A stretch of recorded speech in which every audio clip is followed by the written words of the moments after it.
Chapter 11. It is with considerable difficulty that I remember the original era of my being. All the events of that period appear confused and indistinct. A strange multiplicity of sensations seized me, and I saw, felt, heard, and smelt at the same time, and it was indeed a long time before I'd learned to distinguish between the operations of my various senses. By degrees, I remember a strong light pressed upon my nerves, so that I was obliged to shut my eyes. Darkness then came over me and troubled me, but hardly had I felt this when, by opening my eyes, as I now suppose, the light poured in upon me again. I walked and, I believe, descended, but I presently found a great alteration in my sensations.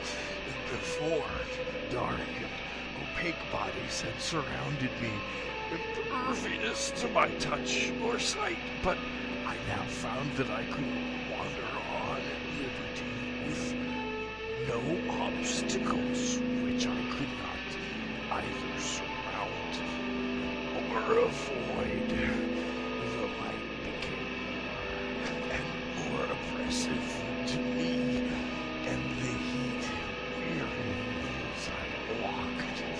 I sought a place where I could receive shade. This was the forest near Ingolstadt, and here I lay by the side of a brook, resting from my fatigue.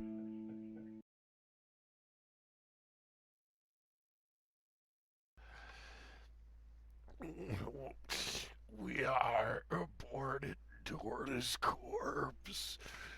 1, 2, 3, hit it. Oh gosh.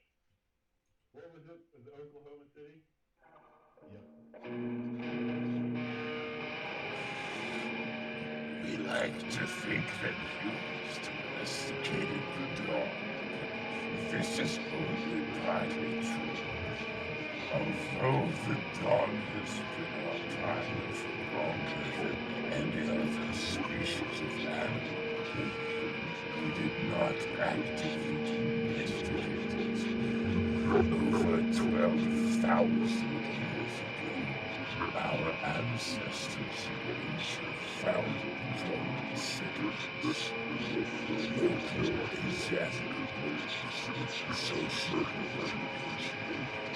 attracted to these locations and moved to surrounding areas to scavenge for food. As natural food skills, only the smallest and tamest of these animals survived in the environment. Early human settlers recognized the potential of these creatures, captured murdered their partners, and raised them for adaptation. By 6,000 years ago, selective breeding by humans had produced dogs with most of the characteristics that exist today. Hunting dogs that followed the scent trails and retrieved game and smaller companion dogs were present in Europe at least 1,000 years ago. By the Middle Ages, hunters in Europe had selected for red dogs with thick, waterproof coats that could cope with waterlogged, marshy terrain, as well as retrieve game from rivers and lakes. These water dogs, as they were known in Britain, were later to be called poodles, taken from the German verb pudeln, meaning to paddle or splash in water. That's pretty good. Uh, let's go again. That's not enough aborted tortoise corpse. The people demand more, I imagine. Chapter 11. It is with considerable difficulty that I remember the original era of my being. All the events of that period appear confused and indistinct. A strange multiplicity of sensations seized me, and I saw, felt, heard, and smelt at the same time, and it was indeed a long time before I'd learned to distinguish between the operations of my various senses. By degrees, I remember a strong light pressed upon my nerves, so that I was obliged to shut my eyes. Darkness then came over me and troubled me, but hardly had I felt this when, by opening my eyes, as I now suppose, the light poured in upon me again. I walked and, I believe, descended, but I presently found a great alteration in my sensations. Before, dark and opaque bodies had surrounded me, impervious to my touch or sight, but I now found that I could wander on at liberty with no obstacles which I could not either surmount or avoid. The light became more and more oppressive to me, and the heat wearied me as I walked. I sought a place where I could receive shade. This was the forest near Ingolstadt, and here I lay by the side of a brook, resting from my fatigue.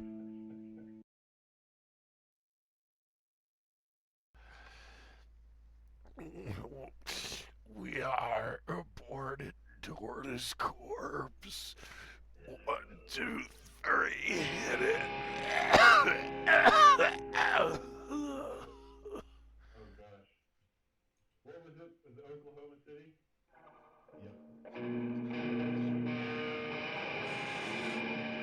We like to think that humans domesticated the dog. This is only partly true. Although the dog has been our partner for longer than any other species of animal, we did not actively domesticate it. Over 12,000 years ago, our ancestors eventually founded Roman cities. Local Asiatic groups, social attracted to these locations and rushed into surrounding areas to scavenge for food. As natural food skills, only the smallest and tamest of these wolves survived in their environment. Early human settlers recognized the potential of these creatures, captured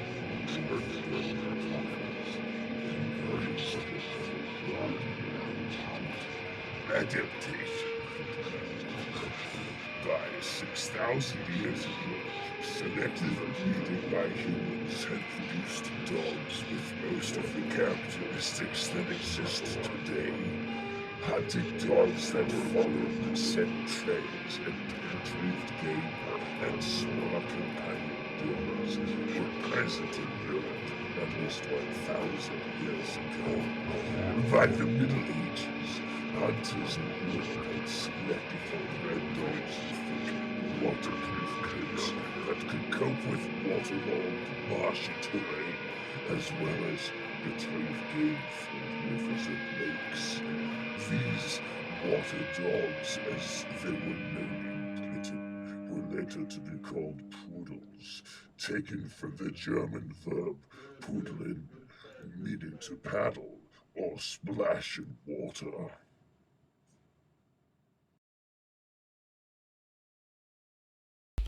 Welcome, one and all, to Empty Jar Show. Let's get started, shall we? That was Aborted Tortoise Corpse. The link is in the chat. So, first of all, try. We're going to be trying something a little weird this time. It's, you might call it a blind speed run. So obviously if it's blind, it's not really going to be much of a speed run because I don't know my way through the game. But, you know, I'm just going to see how quickly I can complete it. Maybe I won't even finish it tonight, who knows? That's, honestly, I feel like that's a very likely outcome. But the game I'm going to be playing is Hellblade, I swear. Hey Warlock, I just played Aborted Tortoise Corpse, you missed it. I swear we will return to Frog Fractions 2, but only later. So right now, I'm starting up Hellblade.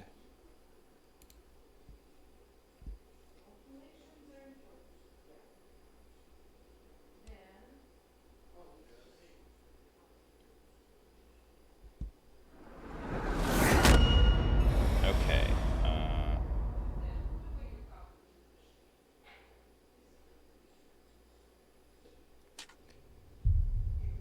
Let's see. I think I'm gonna need to control the volume for me here. All right, there. Pull this down a bit. Okay. Adjust the brightness.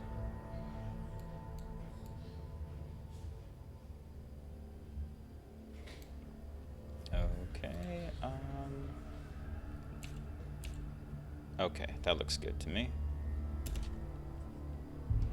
Let's start a new game. And, yeah. Can I get a let's go?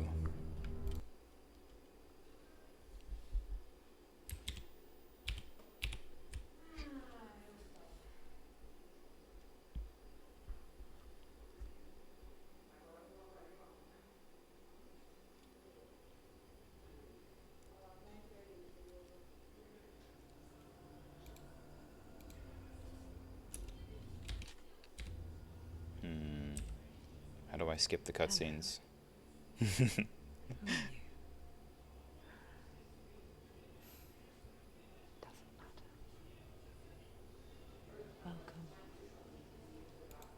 You're safe with me. I'll be right here, nice and close so I can speak without alerting the others. Let me tell you about Senna. Her story has already come to an end, but now it begins anew. I'm gonna turn it up a little bit. Maybe. What's happening? It's breathing. It's breathing. What? He knows she's getting closer. He can feel her coming closer. She's getting closer. They're watching. They're watching. They're watching. This is a journey deep into darkness. There will be no more stories after this one. What is she doing? Why is she doing this? They're watching. Why doesn't she know coming? She's doing this for him. She wants to rescue him. He's already dead. I feel you coming. You're coming. Quiet. Oh, how rude of me. I never told you of the others. You hear them too, right? They've been around ever since the tragedy. Well, that's not quite true. Some are old, some are new. They've changed. I think the darkness changed them, just like it changed her. Can you see them? Over there. Why isn't she looking? Why aren't you looking? Isn't hell high? Look. Up ahead. Hellblade. You see it too? You promised you gave Yes. It is real after all. She's finally arrived in the land of mist and fog. The place the Northmen call hell. Turn back. Go back. Go back. It's not safe. Go back. Go back, go back, go It's back. not safe. It's that. They're here.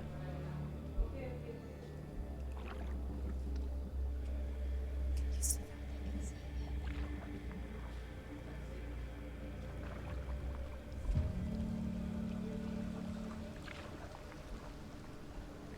Look around and you'll see them. The drowned, the sick, the slain. Here they lie, rotting in the fields and rivers of hell.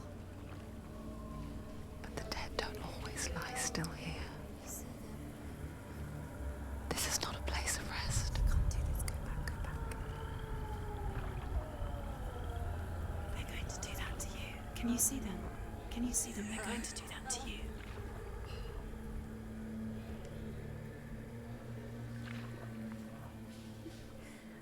They're watching. Stop. Can you feel them watching? They're watching her. Watching her. You're so close to the darkness. Go back. Can you feel it?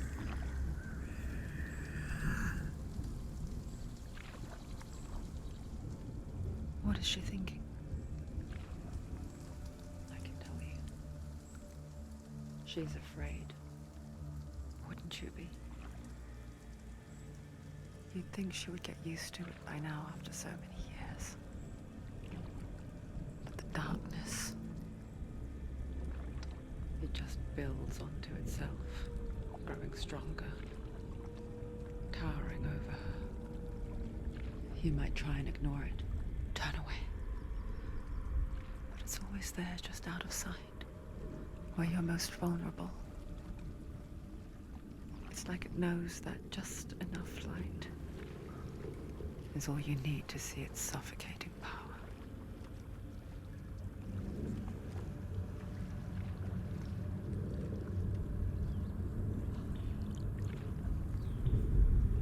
They can feel you.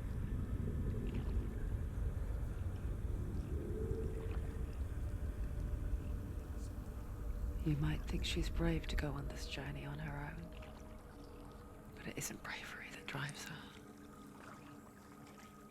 Bravery only means something to those afraid of death. Then it was fear, runs far, far deeper.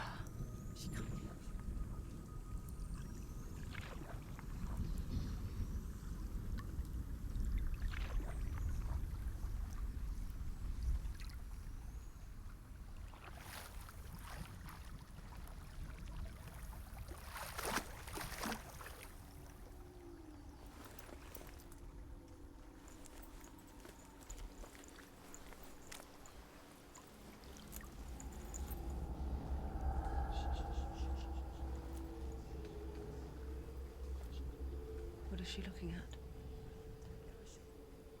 What is she leaving behind? I know what she's thinking. I hear her thoughts.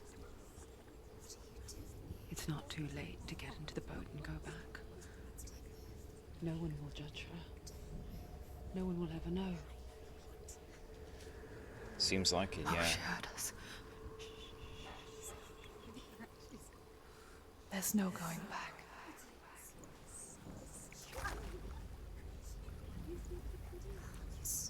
You can't do it. Senua pushes away a world that conspired to cause so much suffering. There's nothing to go back to, and worse to look forward to. Hello, Triple B.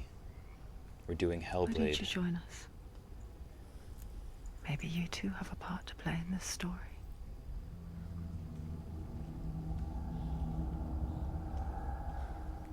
Okay. I'm controlling the character. Let's run. Use your eyes. Use your eyes. Come closer. How do I interact? Focus. Why can't she focus? Take a closer look. Do not forget my stories, Senua. Because your darkness comes from hell, and your fate lies there. Okay, okay. They say the burning of a corpse will take you straight to Hela's gate. But gods and the living will follow this path.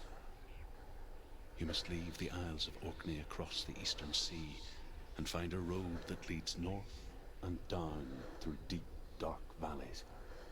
After 9 nights of riding, you will follow a great river and will find a bridge covered in gold. The path to Helheim goes from there, across the River of Knives that flows from the dark world of Niflheim. Okay. I should probably skip rereading those things. I'll just figure it out myself. Gotta get through this. Here, log. I stepped over it. Going into the water.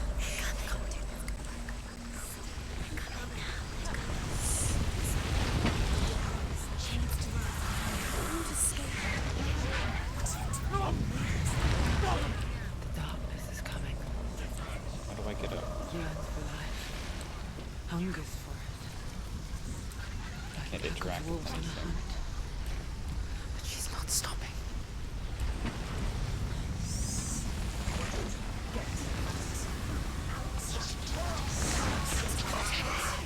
Hello, CB5K.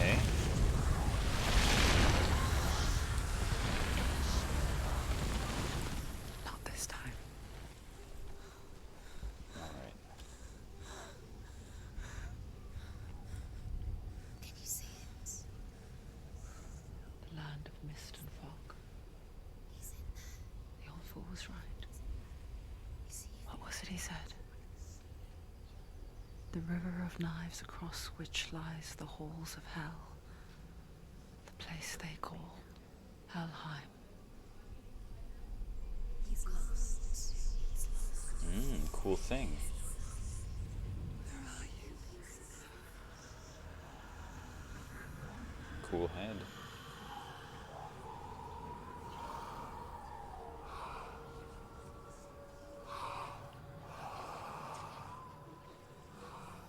I hear you.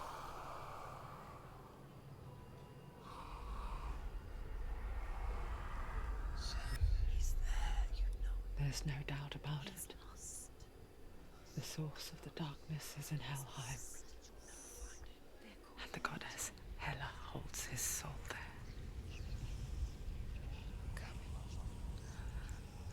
Her dear beloved, Dillian.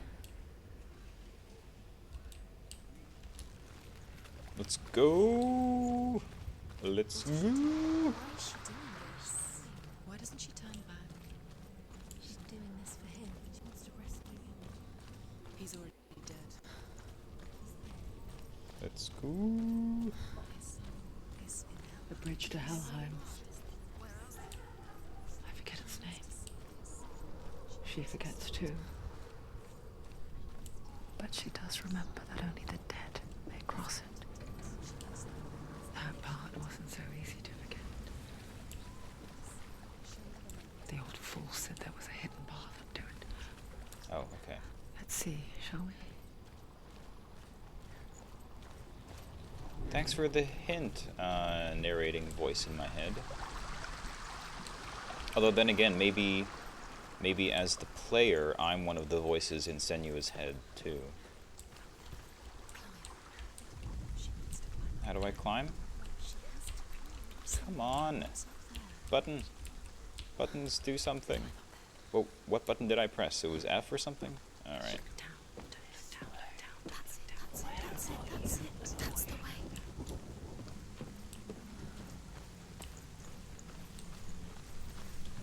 Alright. Going whatever you do, don't stop. You can't. Quickly, come, quickly. So brave. Get down. What's she waiting for? Safe. Stop! Oh, yeah, okay. Looks like F Why did is she the do that? She movement shouldn't have button. done it. She can't go back now. No, this is it. The hidden path.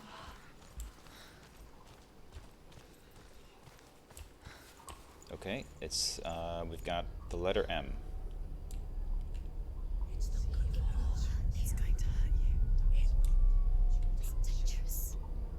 Don't kill me. I'm not one of them. Don't listen. I was just hiding. I find I live longer that way. Don't listen. Never let the bastards catch me again. Never! Wait. Who are you? It's just a memory. Druth? Is that you? Around you now. For my tales of the Northmen, they call me Druth. Liar. An old fool. Druth is my truth. It's good to see you again. You kept your vow. Guide you in this life and the next. I will tell you my stories of hell, if I may walk with you. Tell me your stories again, old friend. I'm listening. The runes seal the gates to hell. Focus your inner eye, and you too will see what's hidden in plain sight. I can see one. Hold it in your mind's eye.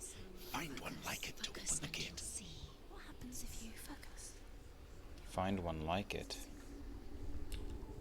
What does that mean? It's just you'll never What am I doing here? Am I looking around at the other things floating here? It's a secret.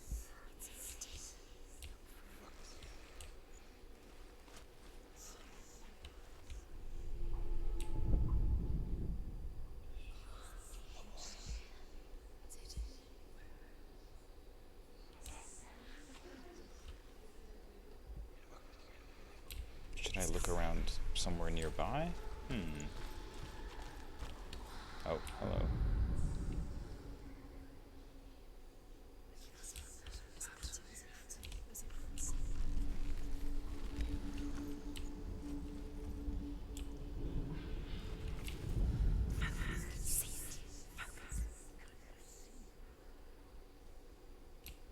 This is so confusing.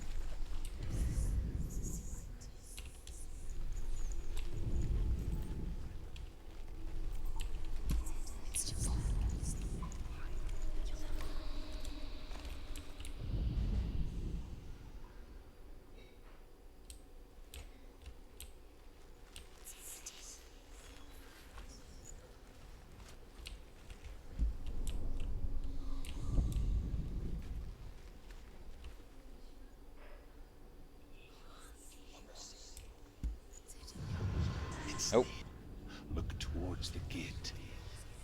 And the gate will open.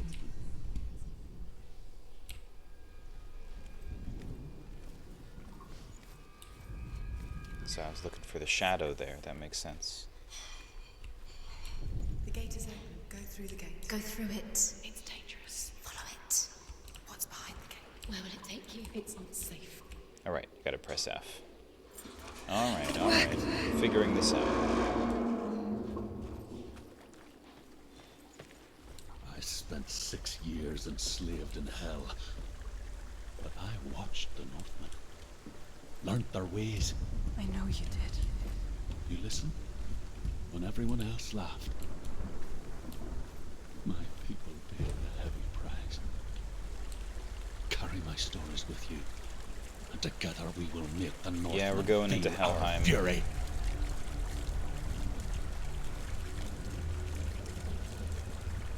I think our dead friend is guiding us. Another voice joins us. She once tried to make them go away. real. But what good is that when we are always here? I guess it's the same with heights. You can stand on the edge, pretend it's going to be okay. But you know that death is... Oh no!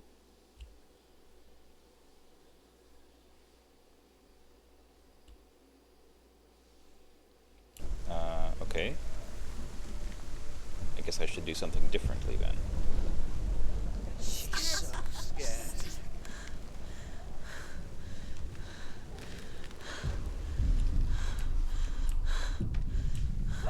What am I supposed to do?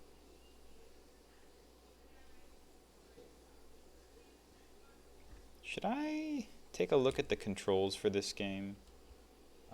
Interact F, focus E, run left shift, move strafe, look. Okay, everything looks fine. Yeah.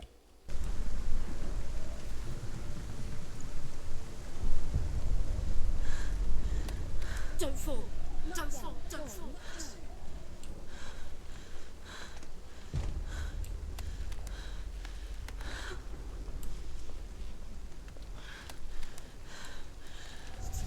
You can't fall. If you fall, you will die.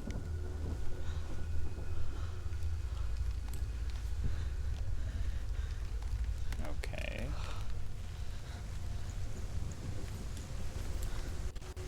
Okay, we've got another, okay, this is the letter E this time. The world of the dead is ruled by Oh. the giantess, Hela, daughter of Loki. I can't The listen gods to this. feared her bloodline, bad on her mother's okay, side and yet that's okay. much worse on her father's.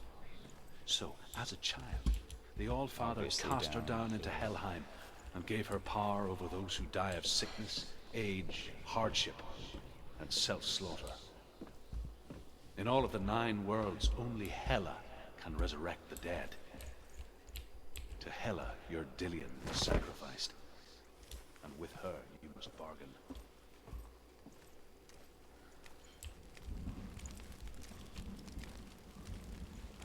Okay, okay. The fight begins.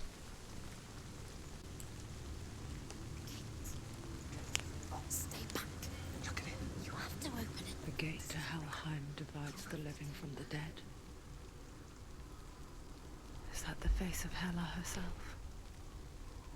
The half-rotten goddess that rules over Helheim.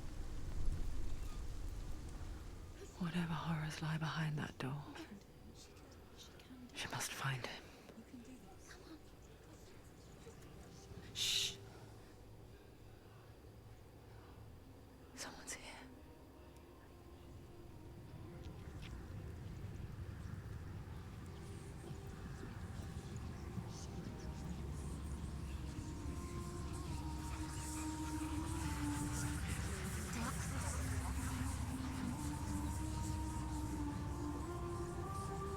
Is it the darkness? Man, I hate the darkness.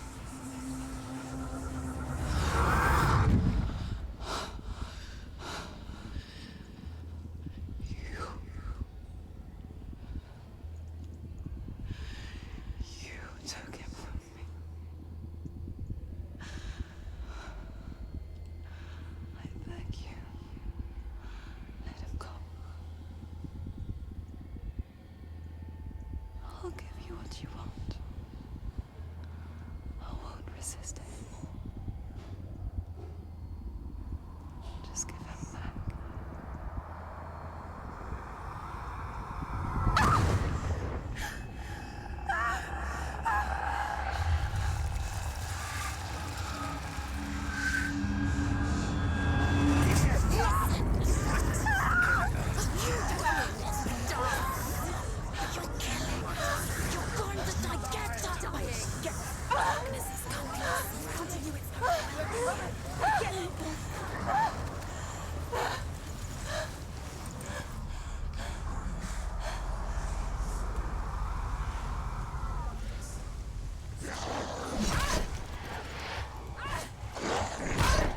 Hang on, what are my controls? Block left control, evade spacebar. Okay, control and spacebar.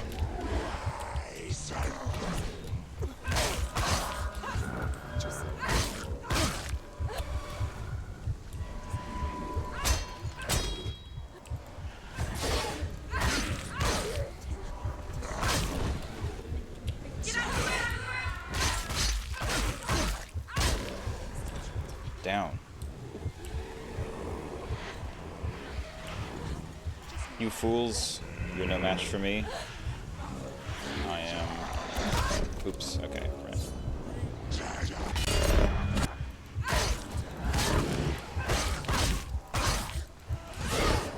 Finish this! End it now!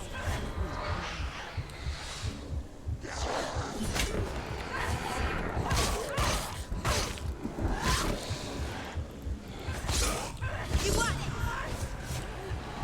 Don't give up! No. Don't give up! Watch out! Fight! Watch out! He's stronger than you!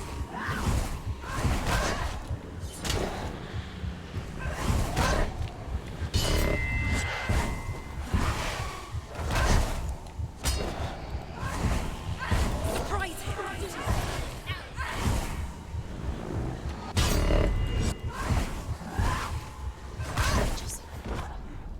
No.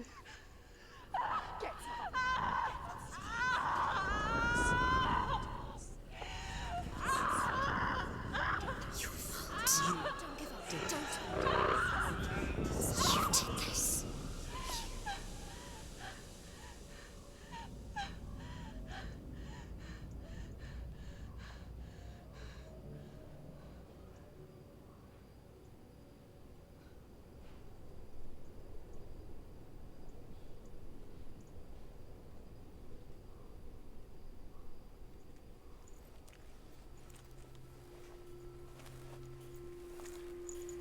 A vision of what's to come. Poor Senua. The darkness does not bargain. It does not reason. It is rot. And now it has taken hold. It will spread towards her head, the seat of the soul, until there is nothing left of her.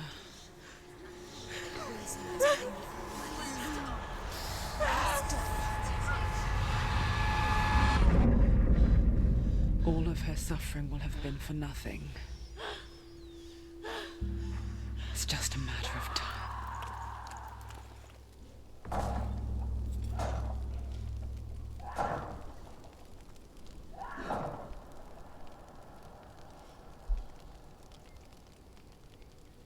The dark rot will grow each time you fail. Wow. Okay, so I better not let that happen. We're gonna beat the game without letting that happen.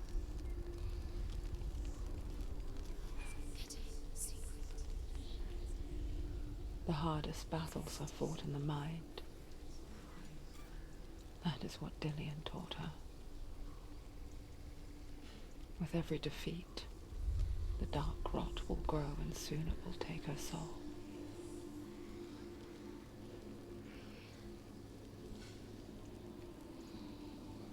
But for now, at least, she still has control of her mind.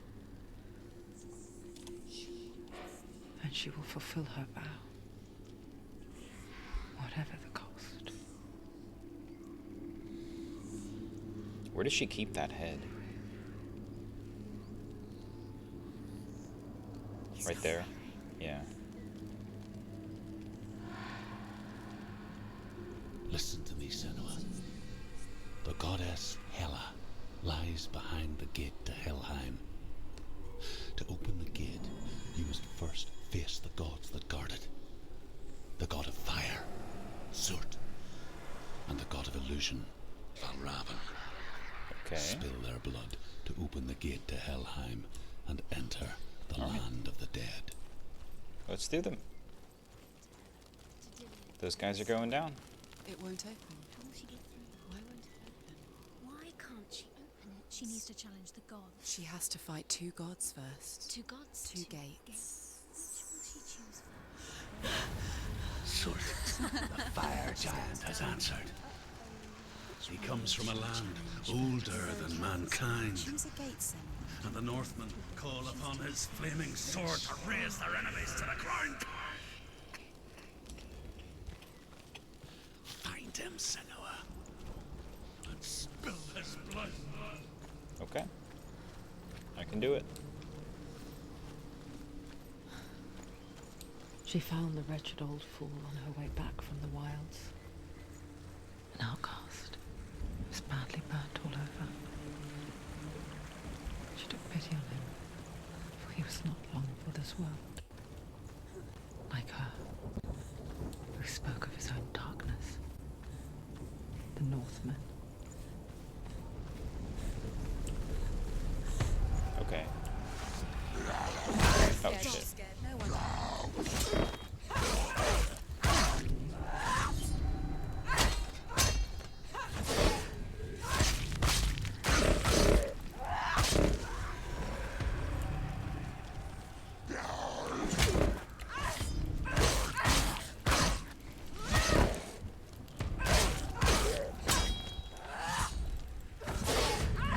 Finished.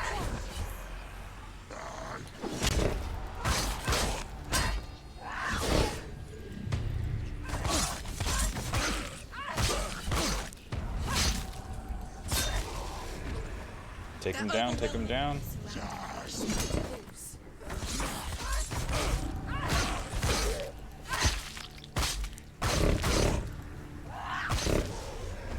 Take him down, take him down.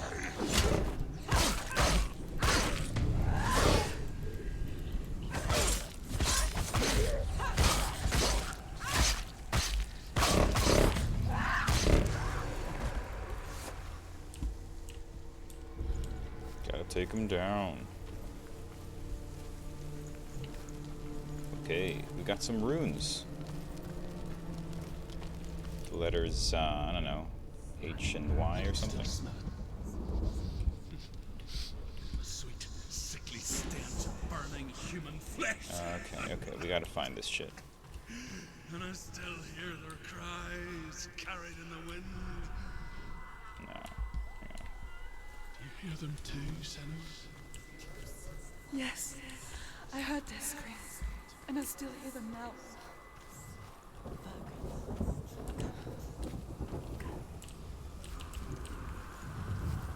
Aha. Okay, got it. Need the other one. Where is it at? Where is it at?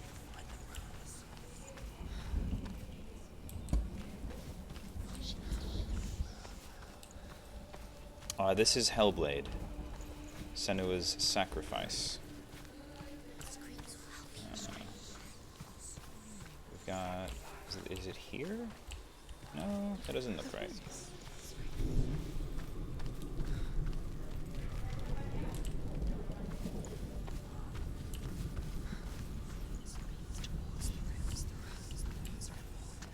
Alright.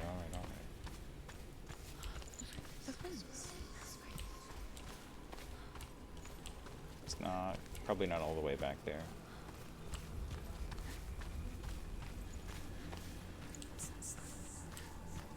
Are they screaming?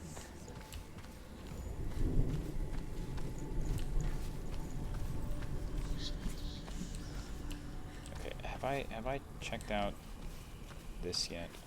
You can hear the leaves. No. None of it looks right. The screams will help you.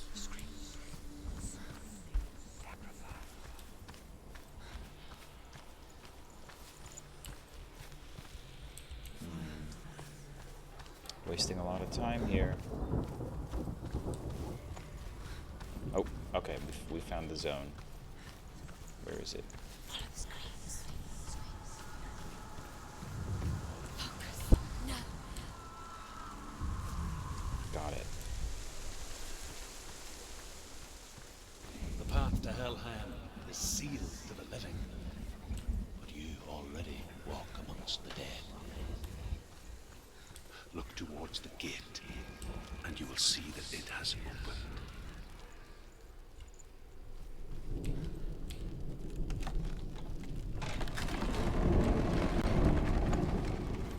All right. Let's kill the fire giant. When they first came to my lands, I knew enough of their tongue to beg for mercy, and they took me as a slave. I wish now that they had slaughtered me like the others. I rode their storm of fire, death, and slavery to many lands. This darkness you speak of? I know it well. And I'm still here to fight it. Okay, we got another door.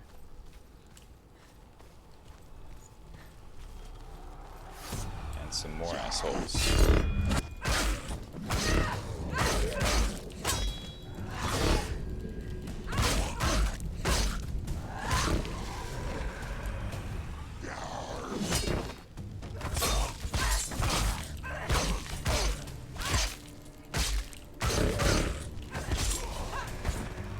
There are too many of them to find a position. Behind you! Oops. Oh shit. How do I do this? Behind you!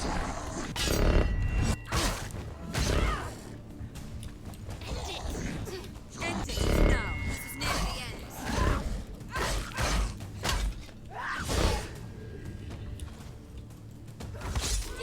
Behind you!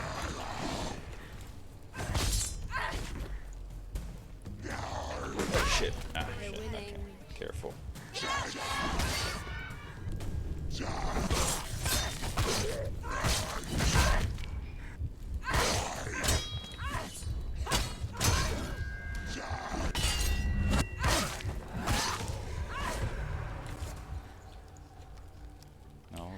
All right. Took a bunch of damage, but I'm all right. When you see a fire gate of soot, know that only a sacrifice will stoke the fires of Muspel. I'm still getting used to it, Walk through. So only Find the fire, Senua, to follow the path to soot. the fire. So okay.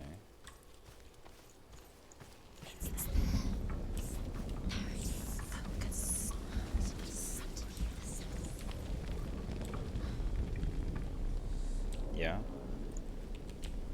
What do I need to do here? Okay.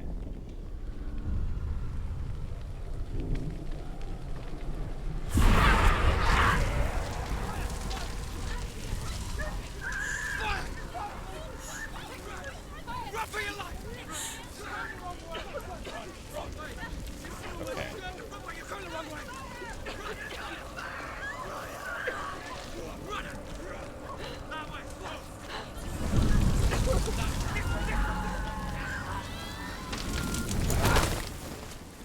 Hell will not give you the answers you want.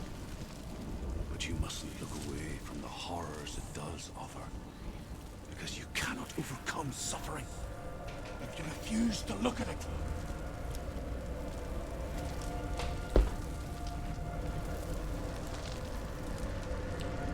Chain kills, huh? That sounds cool. Where's it gone? The fire's disappeared. Fire. Cert is through there. He's waiting for her. You can't get through. How will she get through? How She'll will need she to find another way. She'll need to find another way. Salt. Find your own path. There's always another way. There's always a way. Find your own way. You just have to find it. Is waiting for you. It was never going to be that easy. He's waiting. Salt. Looks like we've It's got waiting. The Northmen tell this story. Before the Earth was created, there was a world called Muspel. Because it was in the south, it was bright and hot, flaming, burning. Sparks that flew out from Muspel became the stars.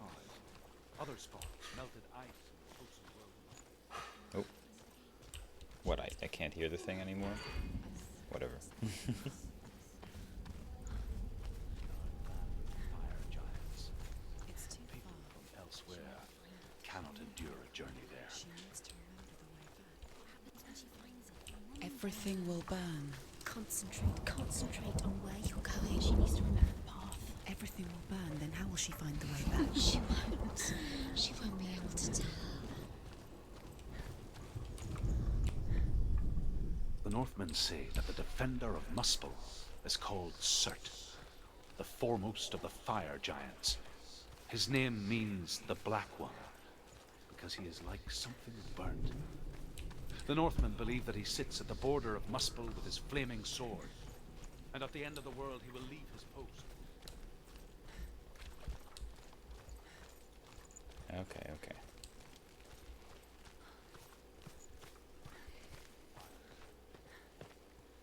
The Northmen made fire sacrifices, burning slaves like me to reveal the path to Surt. I searched for meaning in their suffering, in their eyes, but they just screamed like helpless pigs.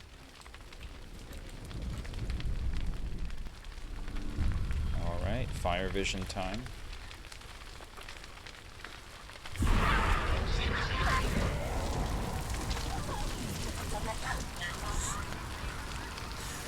Let's book it.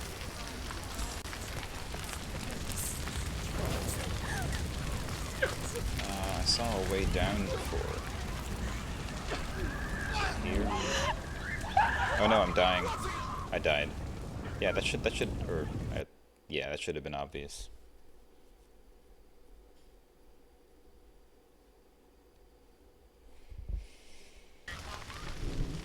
Yep. Yes. Yes. The dark rot has increased. Okay. All right. I guess I'll just try going back the way I came.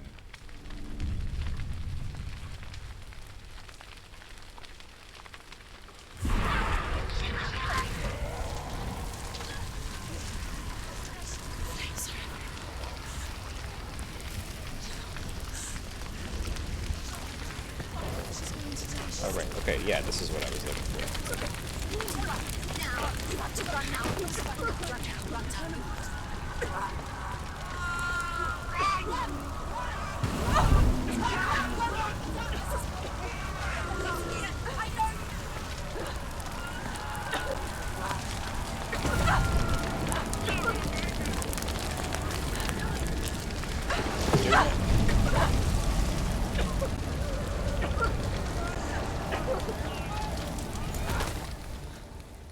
Do your gods answer your prayers, Senua? I asked the gods for mercy, all of them, even theirs. None answered. In the end, I set myself free. Defy the gods, Senua! Hell Find yeah. your own path, like I find mine! Fuck My yeah. gods abandoned me. I am alone. Murder the gods and topple their thrones.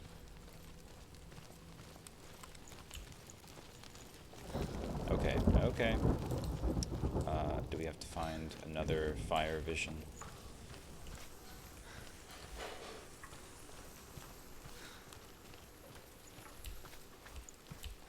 Okay, we got this. The letter, I don't know, W or something. The Northmen believe that the world will be destroyed someday. They call it Ragnarok, the destiny of the gods. Asgard will be attacked by Surt and the fire giants. A monstrous wolf will swallow the sun, and the gods will fight in vain against their enemies. There is nothing they can do to prevent it, but Odin ever seeks knowledge and magic, hoping to find a way. Okay, we need the letter D and the letter R.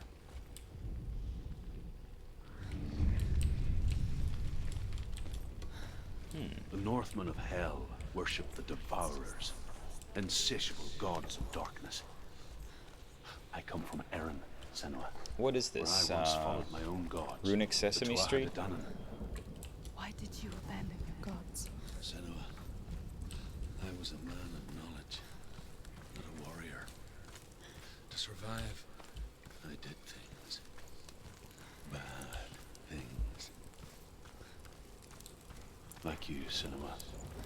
The man I once was has died. And when that happens, even gods you worship can die with you. R must be nearby. Okay. Where's this shit? I'm gonna find it.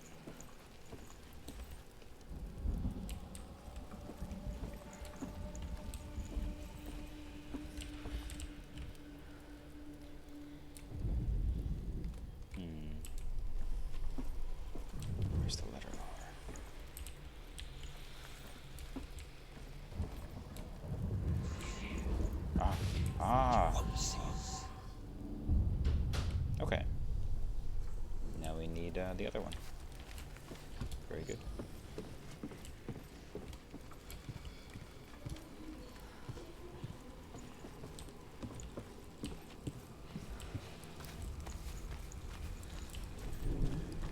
Oh. Somewhere nearby.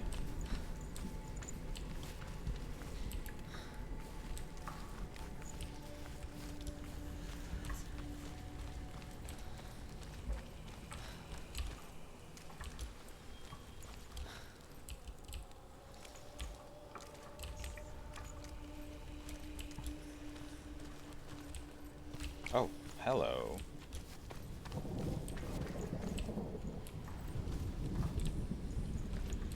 No? It seems... It's gotta be this...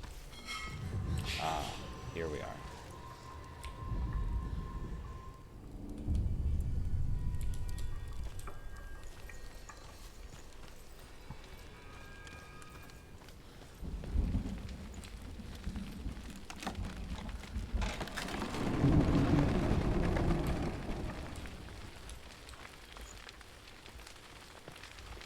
Perfect.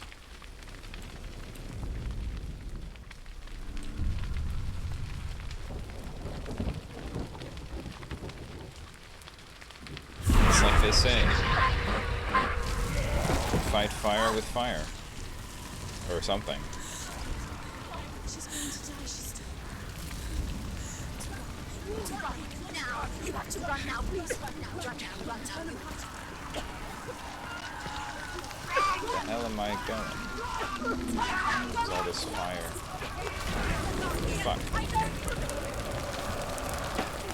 This sucks. It's very horrific.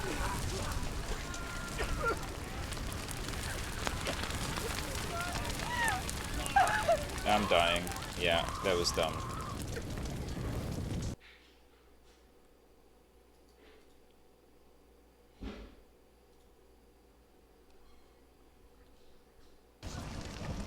Yep. One step closer.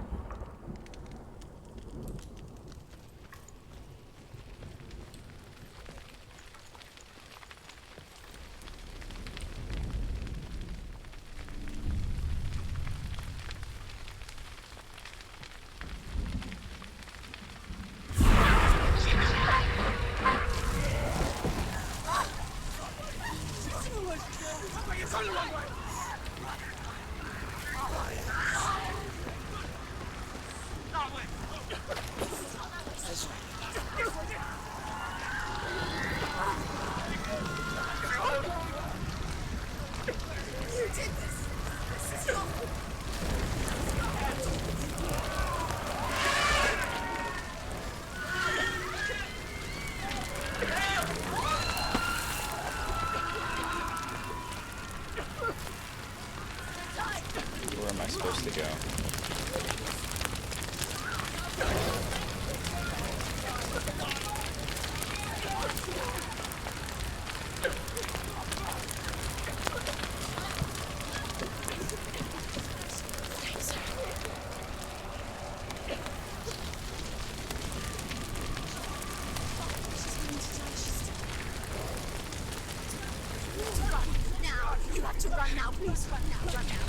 Okay. I don't know how to recover from that. Or prevent it, or what.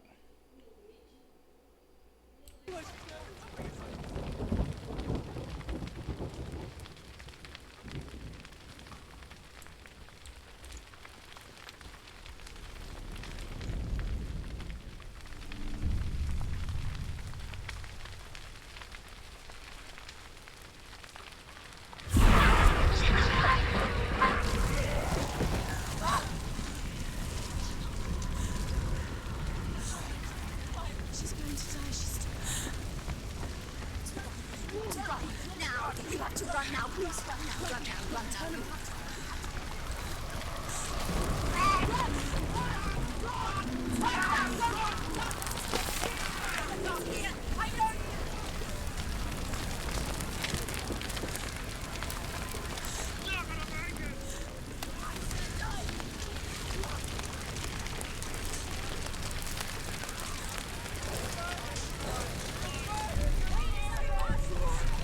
Okay. I guess I figured it out.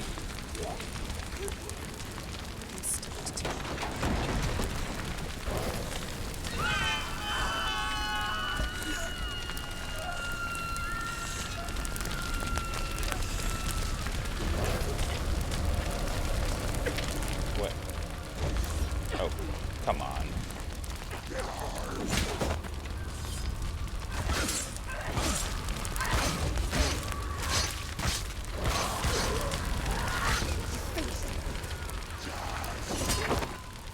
Behind you!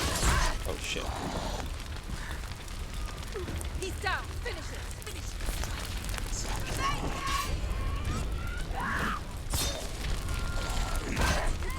Shit.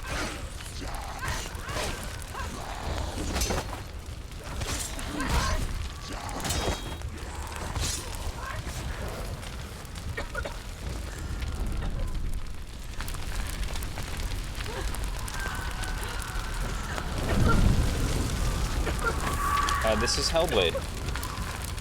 B cubed. This is Hellblade. Senua's sacrifice. You say your world has collapsed. Good. Let it collapse, and have the courage to shed your tears. Raise your world to the prime! My world is dead. Only then, as with a newborn, will you see the world anew. No, I see nothing now. Okay. Time to... I think we're getting to the boss. Time to beat the boss first try. That's our goal. Beat the boss first try.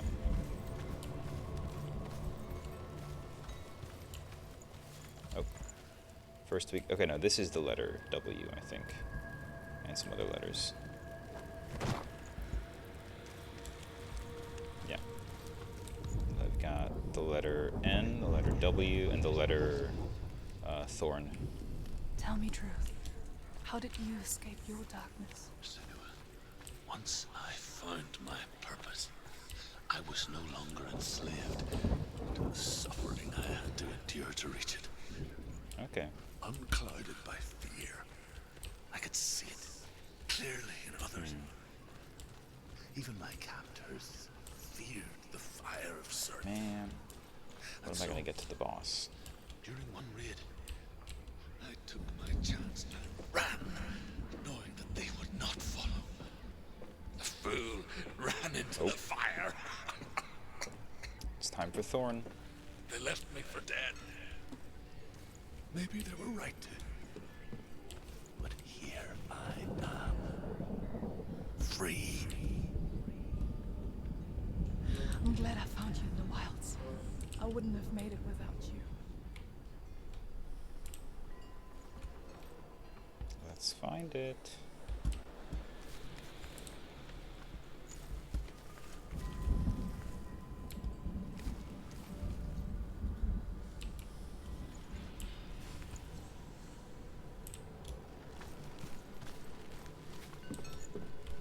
No, definitely over here.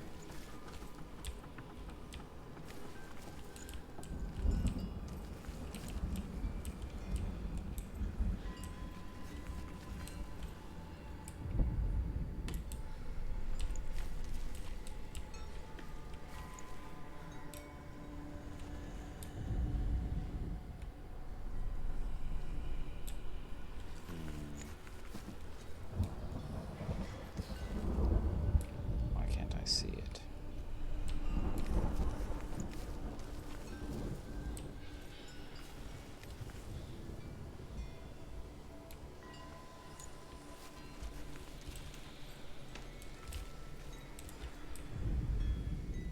This kind of... no.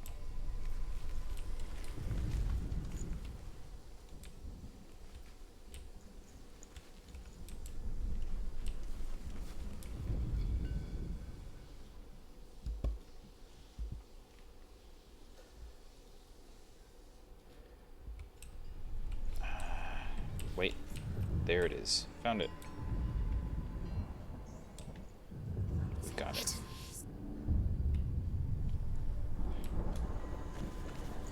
Now we just need... next ones.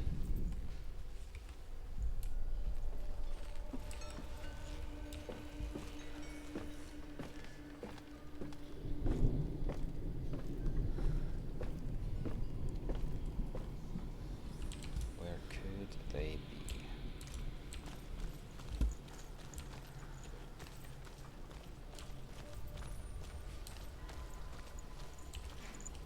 Well, let's check in here.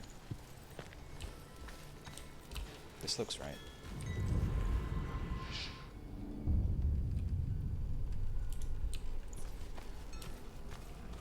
One more.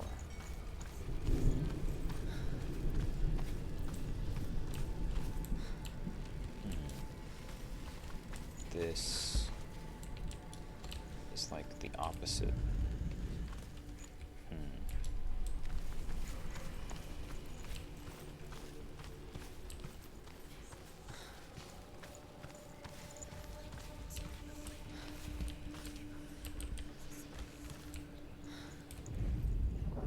The Northmen say that at Ragnarok, the sons of Muspel will travel to battle in the ship called Naglfar, the corpse ship. And when the sons of Muspel leave the ship and ride to battle, it will be as though the sky had split open, and Surt will lead them. Wherever he goes, flame will erupt before him, and fires will burn behind him.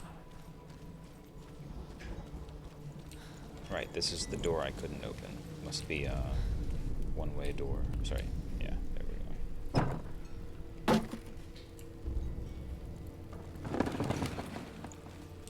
Okay. Yeah.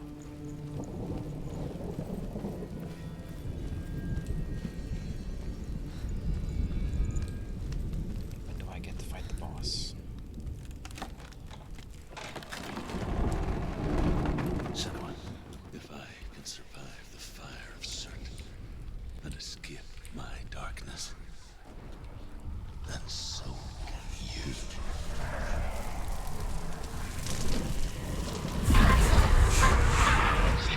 Run, Senua! Run! Run!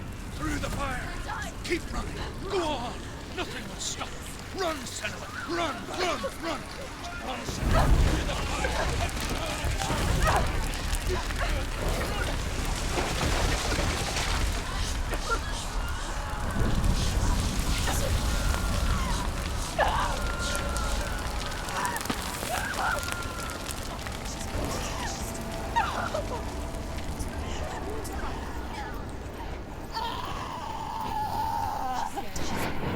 Don't give up. Don't give up. She's dying.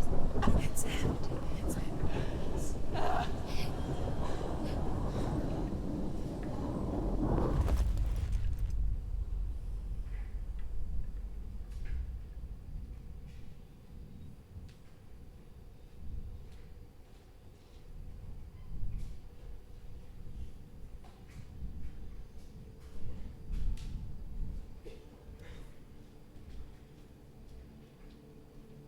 I'm sorry.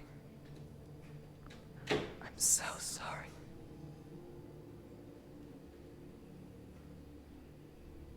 This darkness takes everything. Everyone. Senua, are you sure you want to do this? We can fight this together, side by side. We always do. This is my battle. I have to face it alone, away from you. Where will you go? I don't know. For how long? I don't know.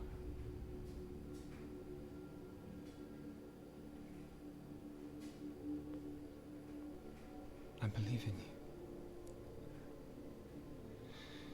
you. You know that.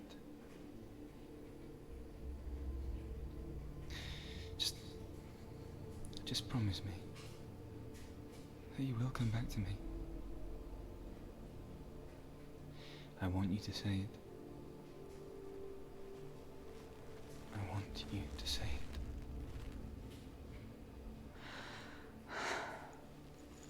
I will come back to you. I promise.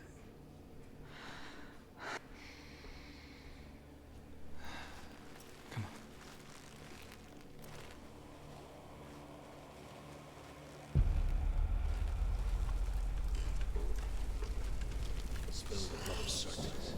Yes. And I will cheat you from Yes. forever be in your debt. You destroyed everything, everyone, but not me. Fight now. Fight me. Oops. No. Damn.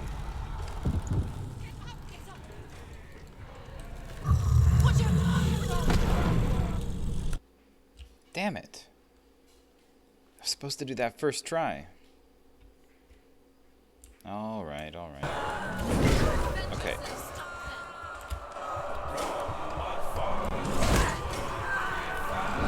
I keep hitting evade. Why is nothing happening?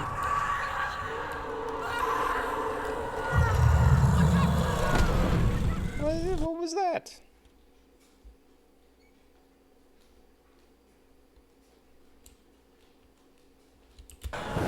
Yeah, there we go.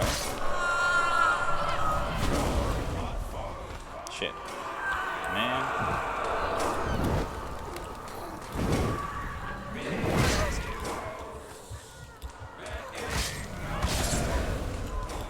Damn it. This guy.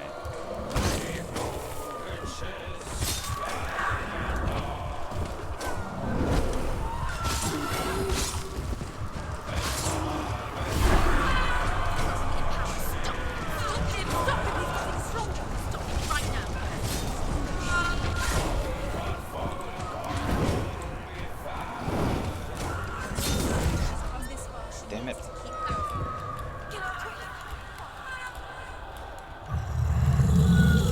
I hate taking loads of damage.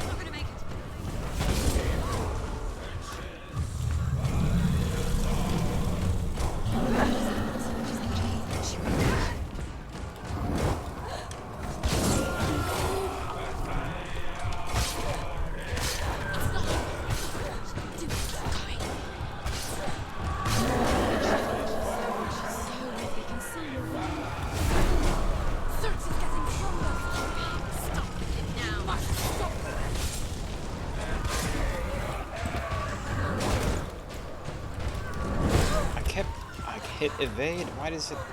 This thing... I don't know how this thing responds sometimes.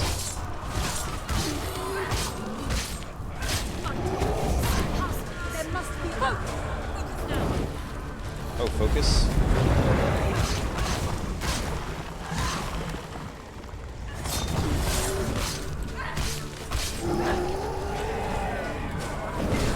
Okay.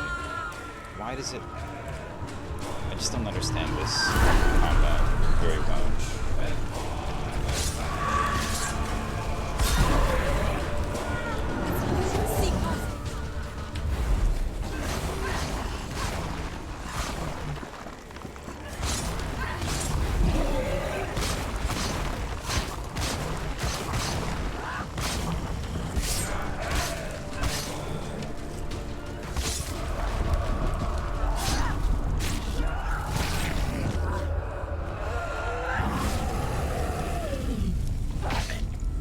Okay, looks like a third try. Third try victory.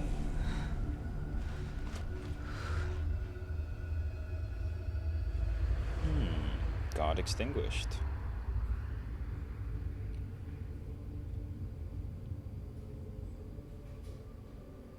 For every battle won, a greater battle takes its place. And so it goes. Until we fall.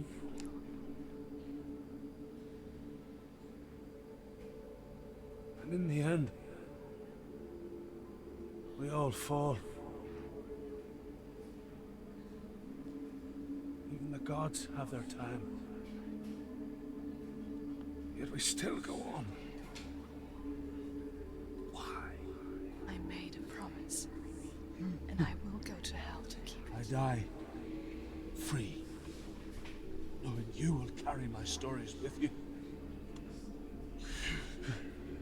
Okay. I have fulfilled my quest. Yes, you vow to guide you in this life and the next, to fulfill yours. Then I will see you in hell. Be ready to face horror in the eye, as I have, to find your answers. Your quest. Okay. So... extinguished. Nice. I think... going to try and get Ruth back... was a troubled man. A scholar turned slave. They tortured him. to where we came from. Took him with them on their raids. Drove him to madness. Spreading this new form of darkness to new worlds. To my world. Is this the way out?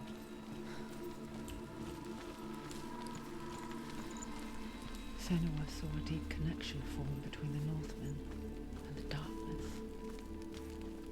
His tales of hell were true. Then that was the source of it. She learned everything she could from him. Until she too could see what he saw.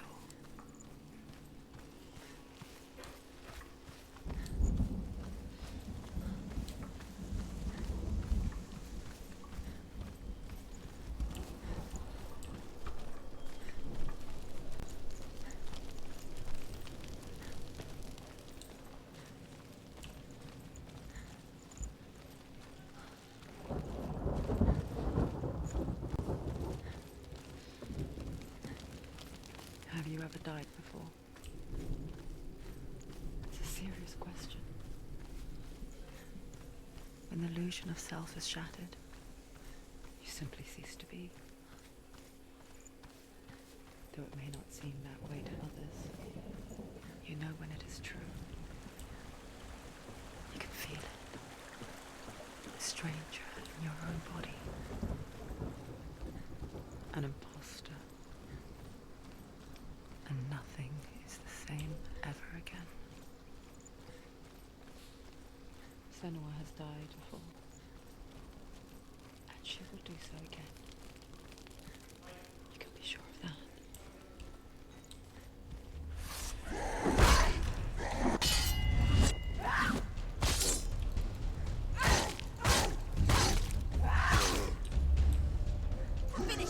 Finish this!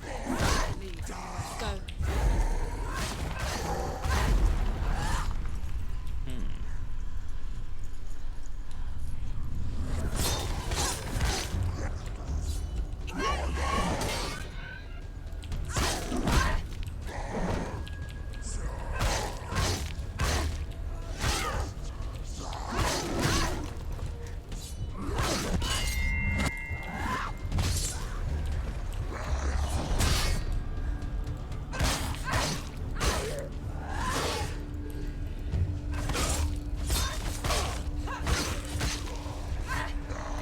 Find a good position. Don't let them surround you.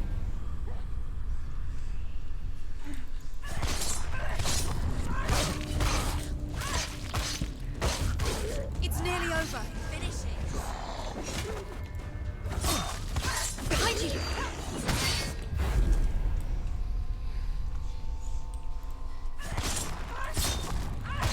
He's gone. Yes, sir.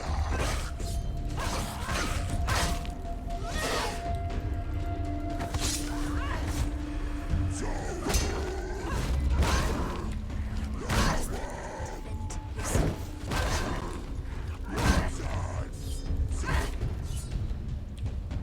Get out!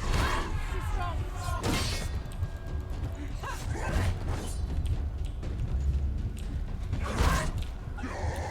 That's it. Damn. I hate this. I will defeat you.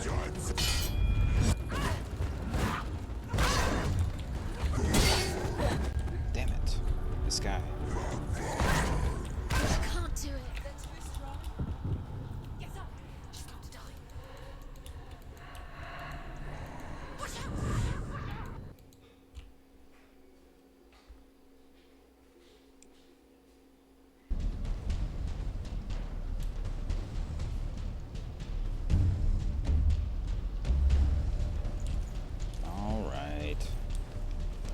So, I'm gonna defeat these guys.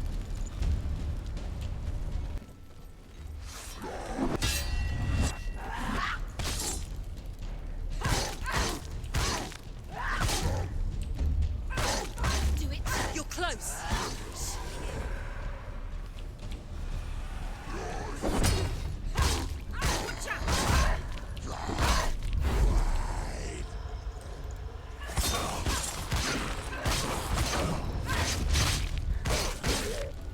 You won.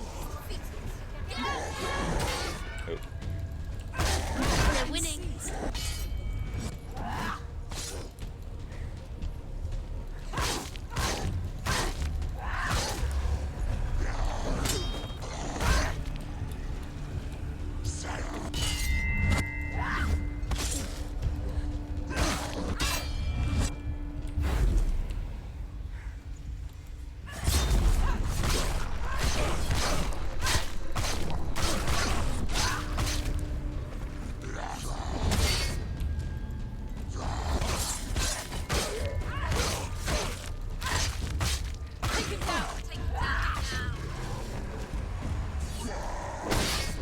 Damn.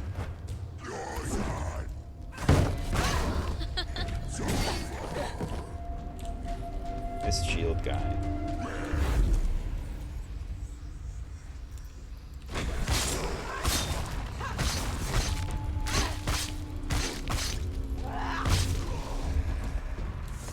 The gate won't open. She can't get through. Why Let's not? go to the gate. She can't. Why? She's only done one test. Just Okay, one. okay. What's the other test? Is there another one? So I wasn't able to knock this game out in an hour. Raven. I think I should go ahead and come back to this next time.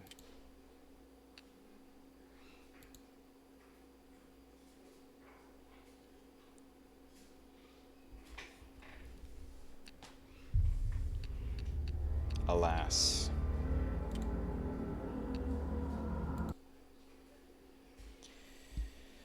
Okay.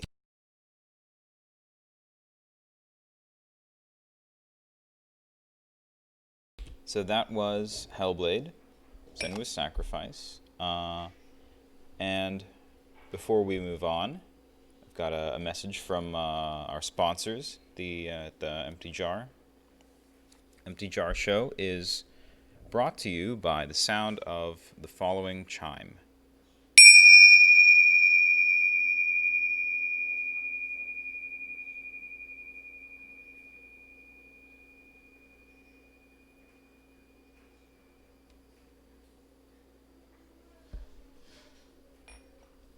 The Empty Jar Show is also brought to you by the moment of silence immediately after the chime. So, up next, falsity. Falsity.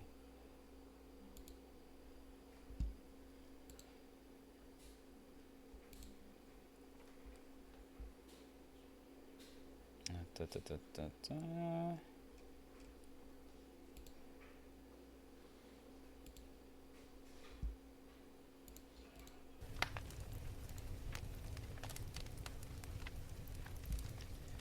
So, I'm going to be reading some fan fiction this time. It's a very famous one. You may have heard of this before. My Immortal.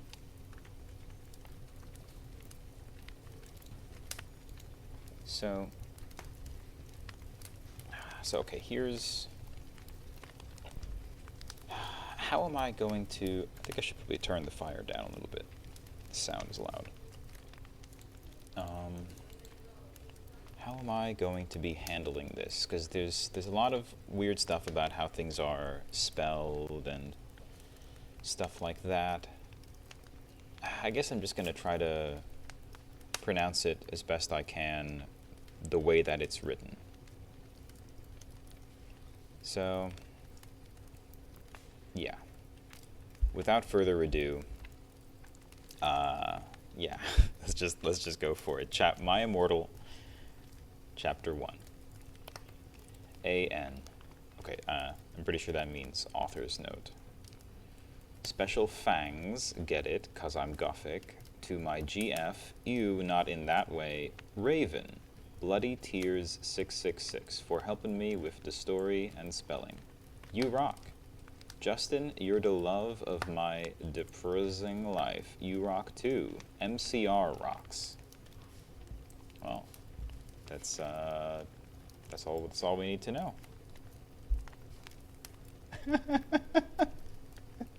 Hey Noel.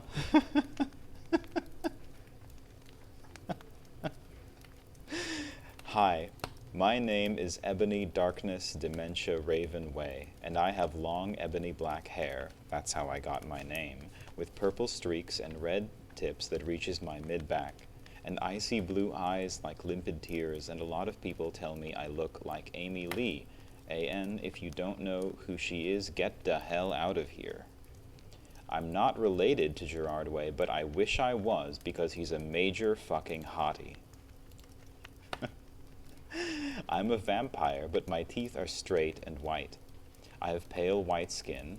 I'm also a witch, and I go to a magic school called Hogwarts in England, where I'm in the 7th year. I'm 17. I'm a goth, in case you couldn't tell, and I wear mostly black. I love Hot Topic, and I buy all my clothes from there. For example, today I was wearing a black corset with matching lace around it and a black leather miniskirt, pink fishnets, and black combat boots. I was wearing black lipstick, white foundation, black eyeliner, and red eyeshadow. I was walking outside Hogwarts. It was snowing and raining, so there was no sun, which I was very happy about. A lot of preps stared at me. I put up my middle finger at them.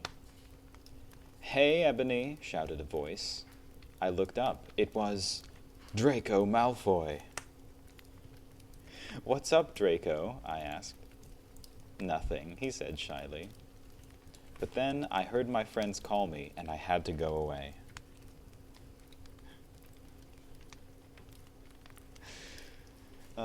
A.N. Is it good? Please tell me, fangs. Chapter 2. A.N. Thanks to Bloody Tears 666 for helping me with the chapter. BTW, preps, stop flaming my story, okay?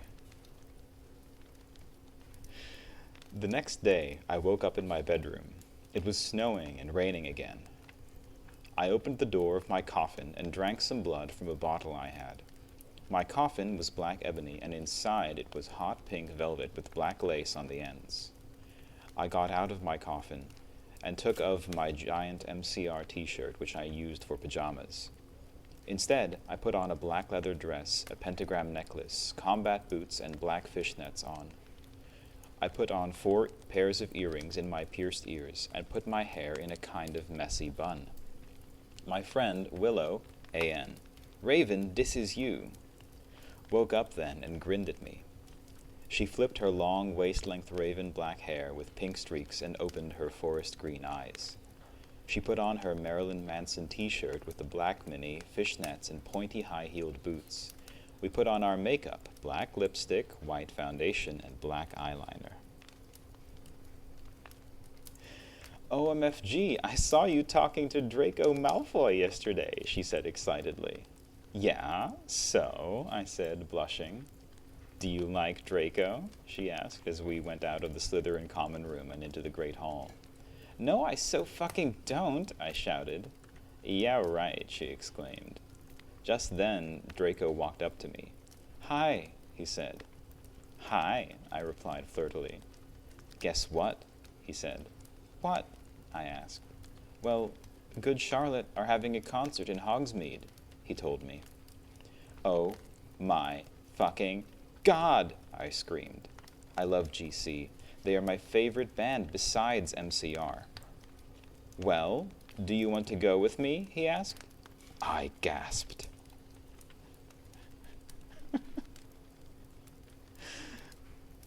Chapter 3. A.N. Stop flaming the story, preps, okay? Otherwise, thanks to the Gothic people for the good reviews.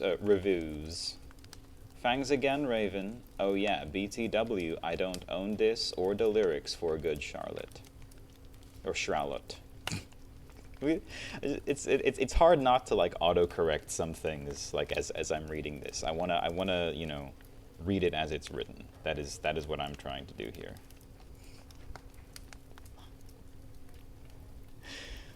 On the night of the concert, I put on my black lace-up boots with high heels. Underneath them were ripped red fishnets.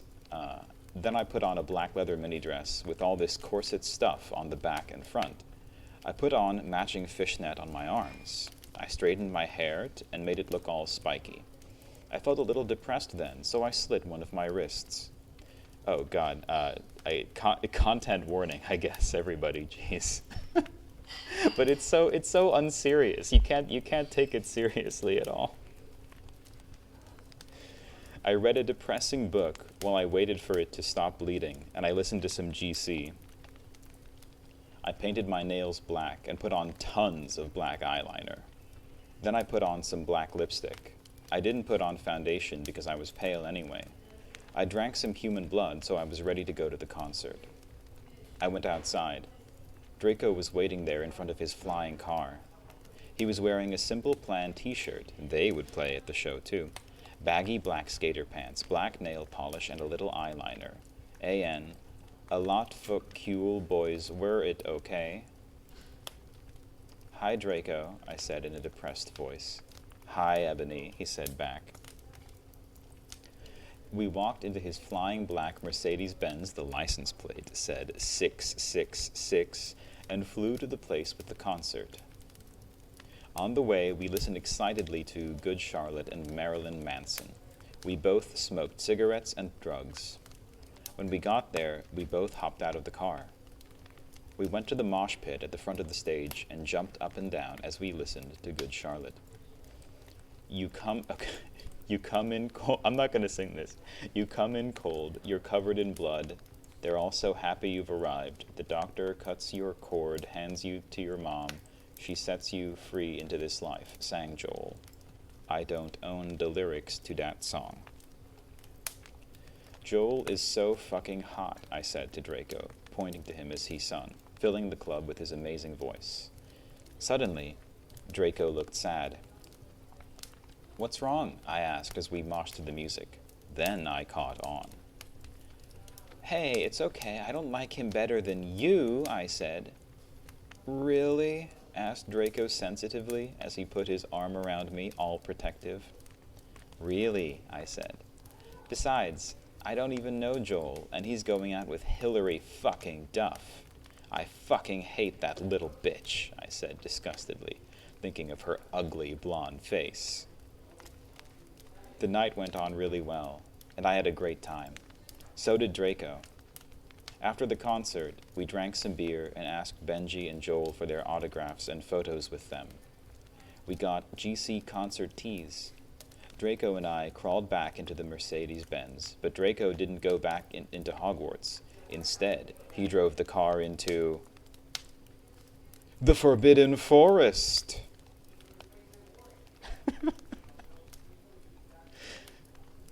Chapter 4. A.N. I said stop flaming, okay? Ebony's name is Annaby, not Mary Sue, okay? Draco is so in love with her that he is acting different. They knew each other before, okay? Draco, I shouted. What the fuck do you think you're doing? Draco didn't answer, but he stopped the flying car and he walked out of it. I walked out of it too, curiously. What the fucking hell? I said angrily. Ebony? He asked. What? I snapped. Draco leaned in extra close, and I looked into his gothic red eyes. He was wearing color contacts, which revealed so much, a depressing sorrow and evilness, and then suddenly I didn't feel mad anymore. And then, suddenly, just as Draco kissed me passionately, Draco climbed on top of me, and we started to make out keenly against the tree. He took of my top, and I took of his clothes. I even took of my bra. Then he put his thingy into my you-know-what, and we did it for the first time. Oh, oh, oh, I screamed. I was beginning to get an orgasm. We started to kiss everywhere, and my pale body became all warm. And then, "What the hell are you doing, you motherfuckers?" It was Dumbledore.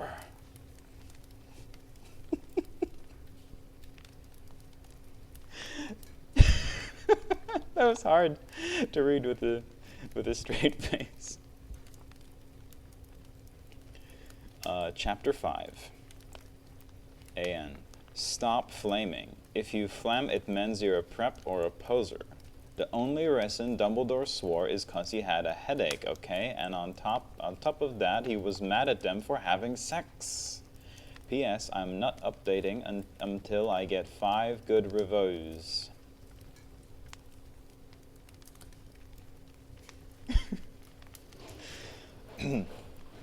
Dumbledore made, and Draco and I follow him.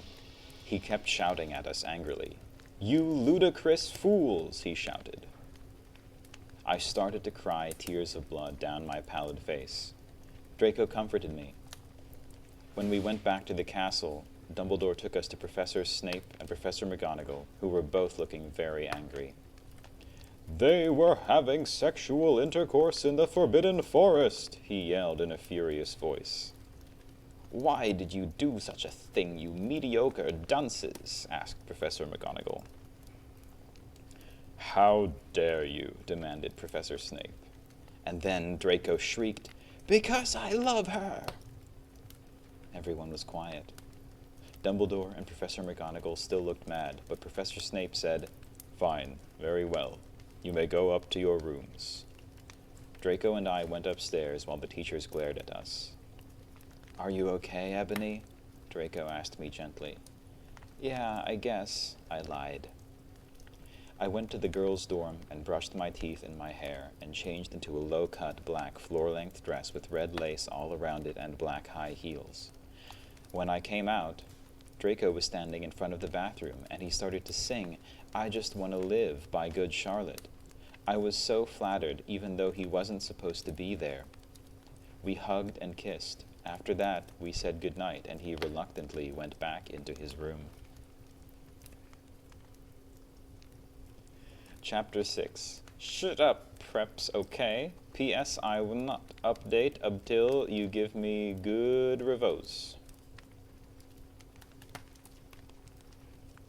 The next day, I woke up in my coffin. I put on a black miniskirt that was all ripped around the end and a matching top with red skulls all over it and high-heeled boots that were black. I put on 2 pairs of skull earrings and 2 crosses in my ears. I spray-painted my hair with purple. In the Great Hall, I ate some Count Chocula cereal with blood instead of milk and a glass of red blood. Suddenly, someone bumped into me. All the blood spilled over my top. "Bastard!" I shouted angrily. I regretted saying it when I looked up, because I was looking into the pale white face of a gothic boy with spiky black hair with red streaks in it.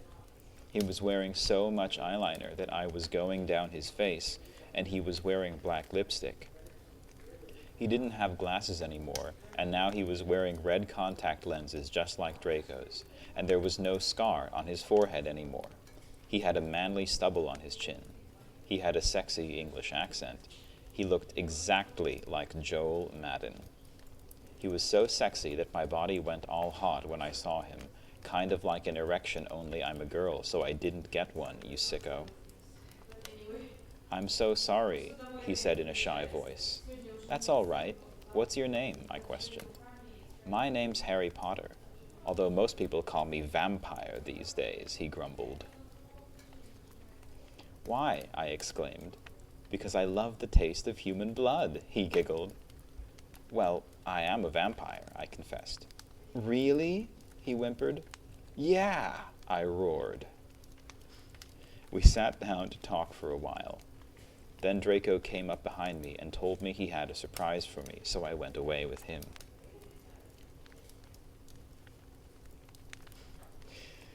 Chapter 7, Bring Me to Life. AN, well, okay, you guys, I'm only writing this because I got 5 good reviews, and BTW, I won't write the next chapter till I get 10 good ones.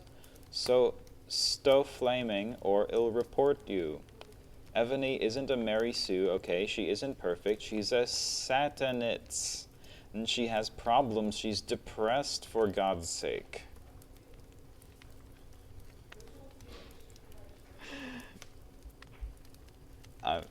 You know, I'm loving this. You know, it's so good. Draco and I held our pale white hands with black nail polish as we went upstairs. I was wearing red Satanist sings on my nails in red nail polish. AN. See, does that sound like a Meru Sue to you? I waved to Vampire. Dark misery was in his depressed eyes. I guess he was jealous of me that I was going out with Draco. Anyway, I went upstairs excitedly with Draco. We went into his room and locked the door. Then we started Frenching passively, and we took off each other's clothes enthusiastically. He felt me up before I took off my top.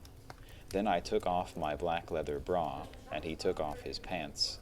We went on the bed and started making out naked, and then he put his boy's thingy in mine, and we had sex. See, is that stupid? Oh, Draco, Draco, I screamed, while getting an orgasm, when all of a sudden I saw a tattoo I had never seen before on Draco's arm. It was a black heart with an arrow through it. On it, in bloody Gothic writing, were the words, Vampire. I was so angry. You bastard, I shouted angrily, jumping out of the bed. No, no, but you don't understand, Draco pleaded. But I knew too much. No, you fucking idiot, I shouted. You probably have AIDS anyway.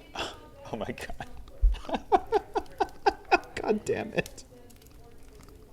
God fucking damn it. I put on my clothes all huffily, and then stomped out.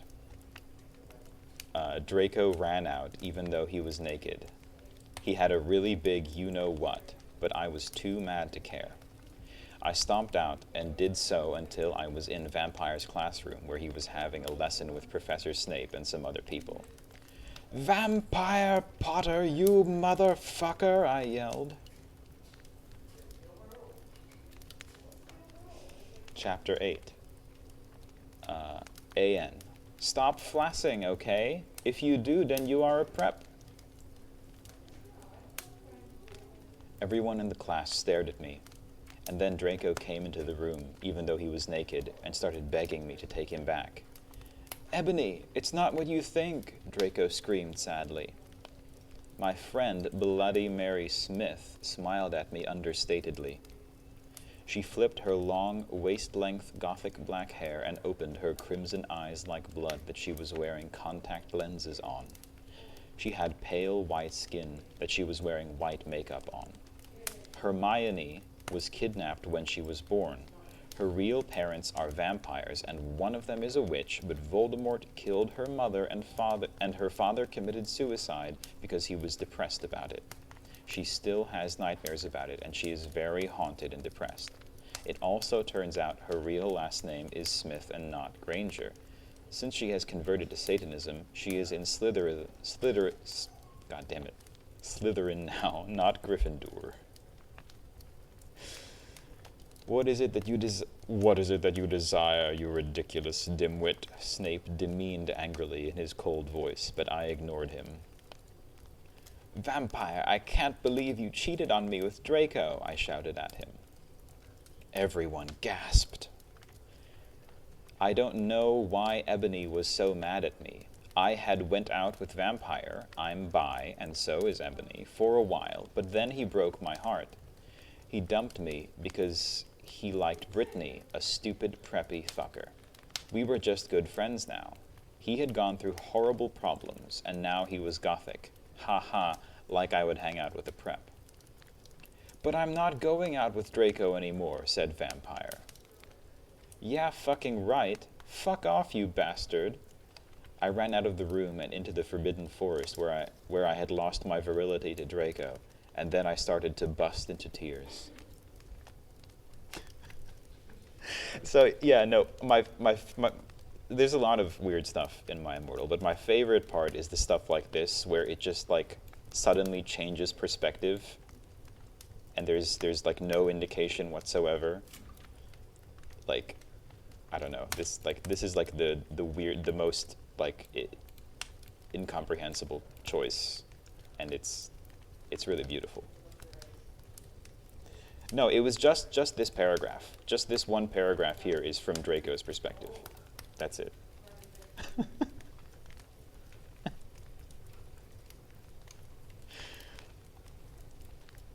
Chapter 9. AN. Stop flaming, okay? I didn't read all the books. This is from the movie, okay? So it's not my fault if Dumbledore swears. Besides, I said he had a headache. And the reason Snape doesn't like Harry now is 'cause he's Christian and Vampire is a Satanist. MCR rocks! No, don't flame us, please. I was so mad and sad. I couldn't believe Draco for cheating on me. I began to cry against the tree where I did it with Draco. Then all of a suddenly, an horrible man with red eyes and no nose and everything started flying towards me on a broomstick. He didn't have a nose, basically like Voldemort in the movie, and he was wearing all black, but it was obvious he wasn't Gothic. It was Voldemort. No, I shouted in a scared voice, but then Voldemort shouted, Imperious! And I couldn't run away. Crookshanks! I shouted at him. Voldemort fell off his broom and started to scream. I felt bad for him even though I'm a sadist, so I stopped. Ebony, he yelled, thou must kill Vampire Potter. I thought about Vampire and his sexa eyes and his gothic black hair and how his face looks just like Joel Madden. I remembered that Draco had said I didn't understand, so I thought, what if Draco went out with Vampire before I went out with him and they broke up? No, Voldemort, I shouted back. Voldemort gave me a gun. No, please, I begged. Thou must, he yelled. If thou dost not, then I shall kill thy beloved Draco. How did you know? I asked in a surprised way. Voldemort got a dude-you're-so-retarded look on his face. I hath telekinesis, he answered cruelly. And if you doth not kill Vampire, then thou know what will happen to Draco, he shouted. Then he flew away angrily on his broomstick. I was so scared and mad, I didn't know what to do. Suddenly, Draco came into the woods. Draco, I said. Hi. Hi, he said back, but his face was all sad. He was wearing white foundation and messy eyeliner, kind of like a pentagram, get it, between Joel Madden and Gerard Way. Don't worry if you don't get it. Are you okay? I asked. No, he answered. I'm sorry I got all mad at you, but I thought you cheated on me, I expelled. That's okay, he said, all depressed, and we went back into Hogwarts together, making out. I can actually explain the pentagram. It's pentagram in place of the word cross.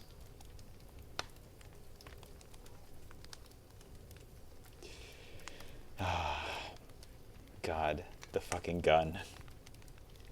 The fucking gun. God damn it.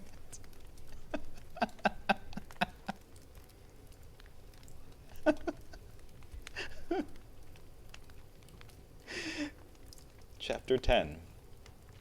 Oh, jeez. Okay. I'm going to read what's written. Stop it, you gay fags. If you do not like my story, then fuck off. P.S. It turns out Bloody Mary isn't a muggle after all, and she and vampire are evil. That's why they moved houses, okay?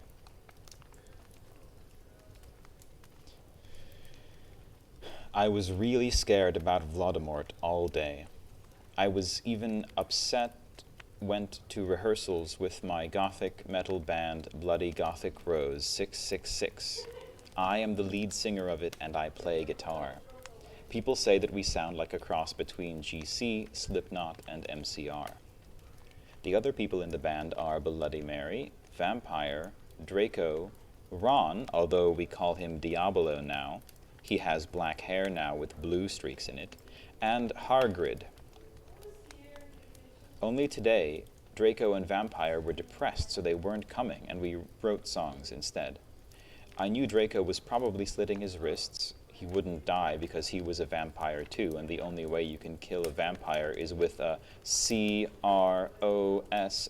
There's no way I'm writing that. Or a stake. And Vampire was probably watching a depressing movie like The Corpse Bride. I put on a black leather shirt that showed off my boobs, and tiny matching miniskirt that said Simple Plan on the butt. You might think I'm a slut, but I'm really not. We were singing a cover of Helena, and at the end of the song, I suddenly burst into tears. Ebony, are you okay? Bloody Mary asked in a concerted voice. What the fuck do you think? I asked angrily. But then I said, well, Voldemort came and the fucking bastard told me to fucking kill Harry. But I don't want to kill him because he's really nice, even if he did go out with Draco. But if I don't kill Harry, then Voldemort will fucking kill Draco. I burst into tears. Suddenly, Draco jumped out from behind a wall. Why didn't you fucking tell me? He shouted. How could you? You fucking poser muggle bitch? See, is that out of character? Oh, God. God. I started to cry and cry. And Draco started to cry too, all sensitive. Then he ran out, crying. We practiced for 1 more hour. Then, suddenly, Dumbledore walked in angrily. His eyes were all fiery, and I knew this time it wasn't because he had a headache. What have you done? He started to cry wisely. See, that's basically not swearing, and this time he was really upset, and you will see why. Ebony, Draco has been found in his room. He committed suicide by slitting his wrists.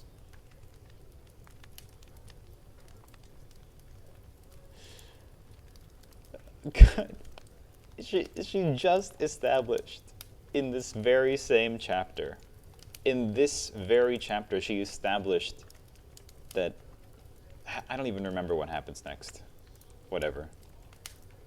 Draco's not out of the story, is he? No, there's no way.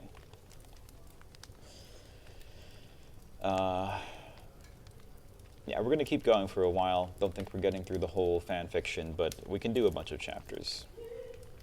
Chapter 11. A.N. I said stop flaming up, preps.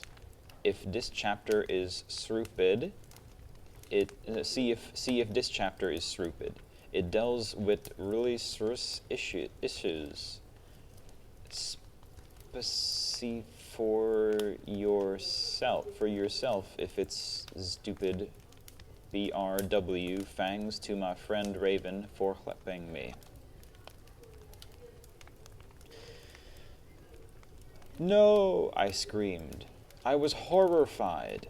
Bloody Mary tried to comfort me, but I told her fuck off, and I ran to my room crying myself. Dumbledore chased after me shouting, but he had to stop when I went into my room, because he would look like a perv that way. Anyway, I started crying tears of blood, and then I slit both of my wrists.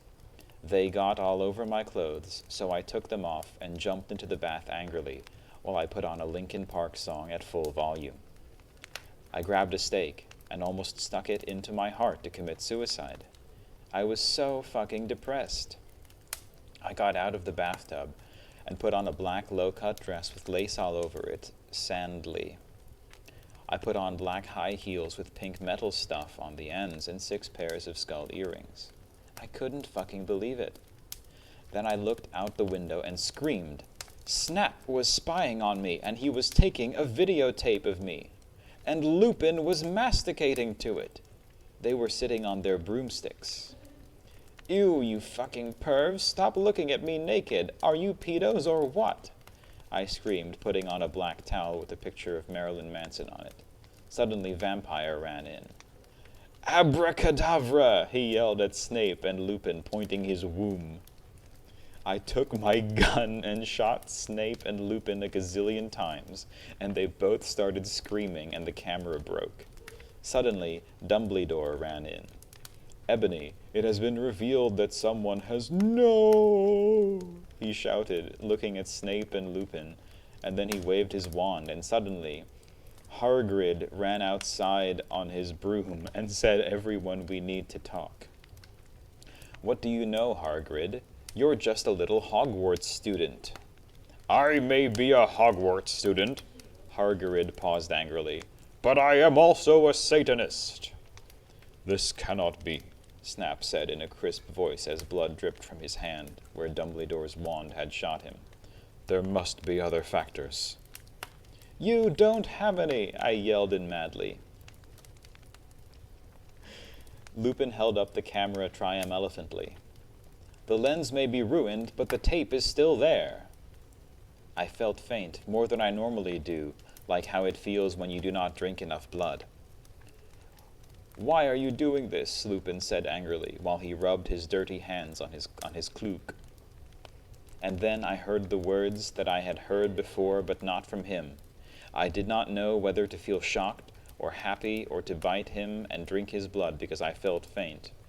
Because, Hagrid said, and he paused in the air dramatically, waving his wand in the air. Then swooped he in, singing to the tune of a gothic version of a song by 50 Cent. Because you're gothic? Snap asked in a little afraid voice, because he was afraid it meant he was connected with Satan. Because I love her.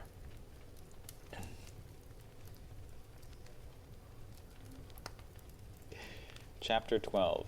Stop faying, okay? Hagrid is a pedo too. A lot of people in American schools are like that. I wanted to address the issue. How do you know Snap and Christian? Plus, Hagrid isn't really in love with Ebony. That was Cedric, okay? I was about to slit my wrists again with the silver knife that Drago had given me in case anything happened to him. He had told me to use it valiantly against an enemy, but I knew that we must both go together. No, I thought it was Hagrid, but it was Vampire. He started to scream, OMFG, no, my scar hurts. And then his eyes rolled up. You could only see his red whites. I stopped. How did you know? I saw it, and my scar turned back into the lightning bolt. No, I ran up closer. I thought you didn't have a scar anymore, I shouted. I do, but Diabolo changed it into a pentagram for me, and I always cover it up with foundation, he said back. Anyway, my scar hurt, and it turned back into the lightning bolt. Save me. Then I had a vision of what was happening to Draco. Voldemort has him bondage. Anyway, I was in the school nurse's office, now recovering from my slit wrists. Snap and Lupin and Hagrid were there too. They were going to St. Mango's after they recovered, because they were pedophiles, and you can't have those fucking pervs teaching in a school with lots of hot girls. Dumbledore had constipated the Cydio camera they took of me naked. I put up my middle finger at them. Anyway, Hagrid came into my hospital bed, holding a bouquet of pink roses. Ennaby, I need to tell you something, he said in a V-serious voice, giving me the roses. Fuck off, I told him. You know I fucking hate the color pink anyway. And I don't like fucked up preps like you, I snapped. Hargrid had been mean to me before being Gothic. No, Ennaby, Hargrid says. Those are not roses. What, are they goths to you, poser prep? I asked because I was angry that he had brought me pink roses. I saved your life, he yelled angrily. No, you didn't, I replied. You saved me from getting a Paris Hilton P video made from your shower scene and being viewed by Snap and Lupin, who masturbated, see, is that spelled wrong? To it he added silently. Whatever, I yelled angrily. He pointed his wand at the pink roses. These aren't roses. He suddenly looked at them with an evil look in his eye and muttered, well, if you wanted honesty, that's all you had to say. That's not a spell, that's an MCR song, I corrected him wisely. I know, I was just warming up my vocal cords. Then he screamed, Petulus merengo mi cremically ramasio. For all you cool Gothic MCR fans out there, that is a tribute. Especially for Raven, I love you, girl. Imonoto Keo. Then the roses turned into a huge black flame floating in the middle of the air. And it was black. Now I knew he wasn't a prep. Okay, I believe you. Now WTF is Draco. Hargrid rolled his eyes. I looked into the balls of flame, but I could see nothing. You see, Ennaby, Dumbledore said, watching the two of us watching the flame. To see what is in the flames. Ha ha, you reviewers, flames, get it? You must find yourself first, okay? I have found myself, okay, you mean old man, Hargrid yelled. Dumbledore looked shocked. I guess he didn't have a headache, or else he would have said something back. Hargrid stormed off back into his bed. You are a liar, Prof. Dumbledore. Anyway, when I got better, I went upstairs and put on a black leather mini dress that was all ripped on the ends with lace on it. There was some corset stuff on the front. Then I put on black fishnets and black high-heeled boots with pictures of Billy Joe Armstrong on them. I put my hair all out around me so I looked like Samara from The Ring. If you don't know who she is, you're a prep, so fuck off. And I put on blood-red lipstick, black eyeliner, and black lip gloss. You look kawaii, girl, Bloody Mary said sadly. Fangs, get it? You do too, I said sadly too. But I was still upset. I slit both of my wrists, feeling totally depressed, and I sucked all the blood. I cried again in my bathroom, and put the shades on so Snap and Lupin couldn't spy on me this time. I went to some classes. Vampire was in the hair of magical magic creatures. He looked all depressed because Draco had disappeared, and he had used to be in love with Draco. He was sucking some blood from a Hufflepuff. Hi, he said in a depressed way. Hi back, I said in an equally said way. We both looked at each other for some time. Harry had beautiful red Gothic eyes, so much like Draco's. Then, we jumped on each other and started screwing each other. Stop it now, you horny simpletons, shouted Professor McGoggle, who was watching us, and so was everyone else. Vampire, you fucker, I said, slapping him. Stop trying to screw me. You know I loved Draco, I shouted, and then I ran away angrily. Just then he started to scream, OMFG, no, my scar hurts. And then his eyes rolled up. You could only see his red whites.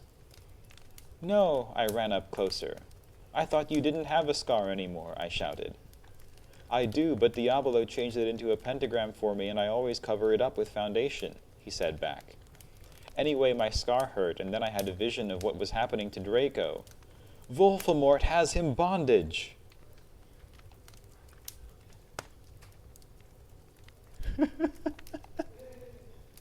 She did, yes.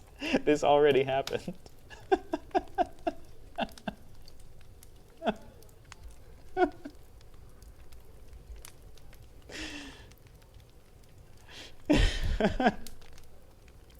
Okay. We must persevere. Special thanks to Raven, my Gothic's blood sister. WTF, you're supposed to writ this. Hey Raven, do you know where my sweater is? Chapter 13. A.N. Raven, thanks for gelping me again. I'm sorry I took your poster of Gerard, but that guy is such a fucking sex bomb. Please stop flamming. Vampire and I ran up the stairs looking for Dumbledore. We were so scared. Dumbledore, Dumbledore, we both yelled. Dumbledore came there. What is it that you want now, you despicable snobs? He asked angrily. Voldemort has Draco, we shouted at the same time. He laughed in an evil voice. No, don't. We need to save Draco, we begged. No, he said meanly. I don't give a darn what Voldemort does to Draco. Not after how much he misbehaved in school, especially with you, Ebony, he said while he frowned looking at me. Besides, I never liked him that much anyway. Then he walked away. Vampire started crying. My Draco, he moaned. A.N., don't you think gay guys are like so hot? It's okay, I tried to tell him, but that didn't stop him. He started to cry tears of blood. Then he had a brainstorm. I had an idea, he exclaimed. What? I asked him. You'll see, he said. He took out his wand and did a spell. Then, suddenly, we were in Voldemort's lair. We ran in with our wands out just as we heard a croon voice say, Allah Kedavra. It was Voldemort.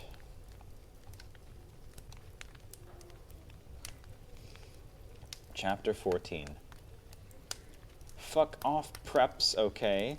Raven, thanks for helping again. I'm sorry I couldn't update, but I was depressed and I had to go to the hospital because I slit my wrists. P.S. I'm not updating till you give me 10 good reviews. Warning. Some of this chapter is extremely scray. Viewer excretion advised. We ran to where Voldemort was. It turned out that Voldemort wasn't there. Instead, the fat guy who killed Cedric was. Draco was there crying tears of blood. Snaketail was torturing him. Vampire and I ran in front of Snaketail. Rid my sight, you despicable preps, he shouted as we started shooting him with the gun. Then suddenly he looked at me and he fell down with a lovey-dovey look in his eyes. Ebony, I love you, will you have sex with me, he said. In this, he is 16 years old, so he's not a pedophile, okay? Huh? I asked. Ennaby, I love you, will you have sex with me? Asked Snaketail. I started laughing crudely. What the fuck? You torture my BF and then you expect me to fuck you? God, you are so fucked up, you fucking bastard, I said angrily. Then I stabbed him in the heart. Blood poured out of it like a fountain. No, he screamed. He started screaming and running around. Then he fell down and died. I burst into tears sadly. Snaketail, what art thou doing? Called Voldemort. Then he started coming. We could hear his high heels clacking to us. So we got on our broomsticks and we flew to Hogwarts. We went to my room. Vampire went away. Then I started crying. What's wrong, honey? Asked Draco, taking off his clothes so we could screw.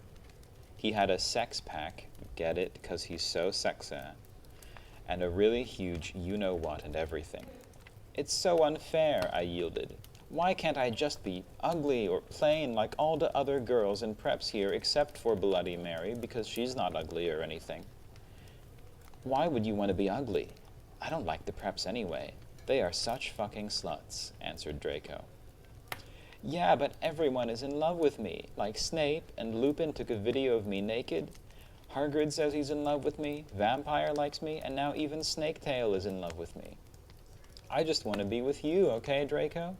Why couldn't Satan have made me less beautiful? I shouted angrily. And don't worry, Ennaby isn't a snob or anything, but a lot of people have told her she's pretty. I'm good at too many things. Why can't I just be normal? It's a fucking curse, I shouted, and then I ran away. Chapter 15. AN, stop flaming, okay? BTW, you suck. From now on, every time someone flames me, I'm gonna slit my wrists. Thanks to Raven for paying. Ebony, Ebony, shouted Draco sadly. No, please come back. But I was too mad. Whatever, now you can go and have sex with Vampire, I shouted.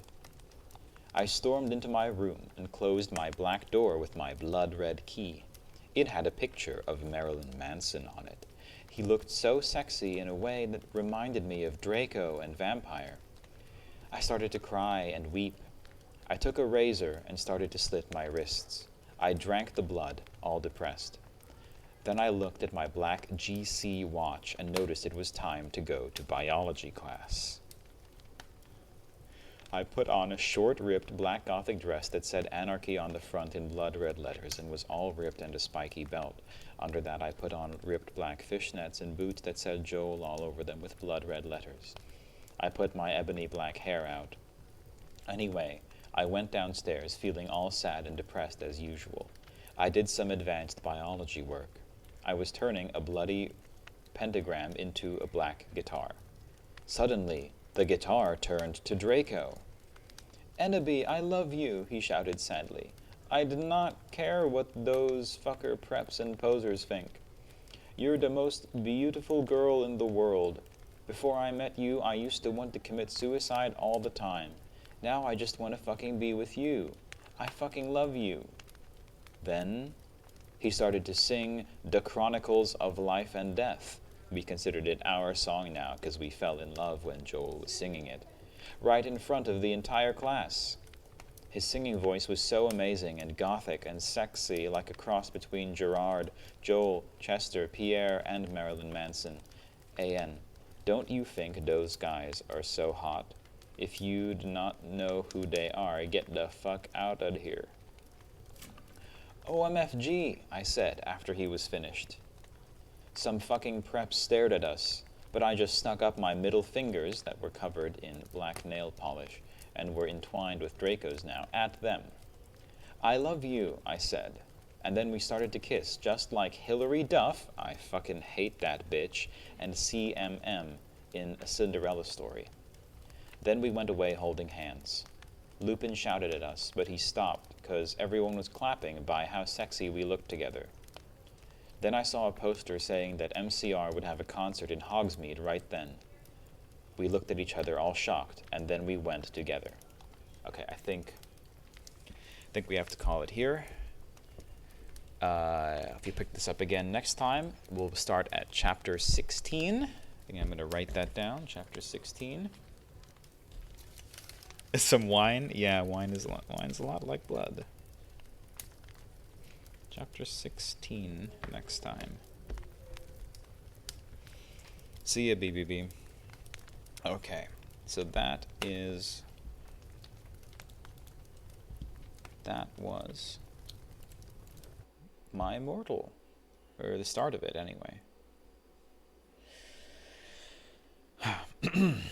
And now, Sky.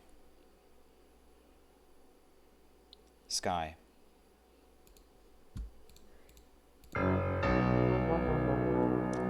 Okay, so let's go ahead and pull up, yes, we're going to query the atmosphere.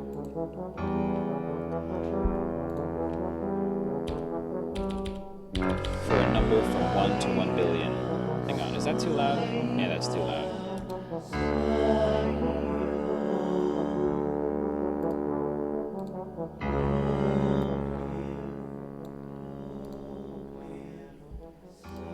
Okay.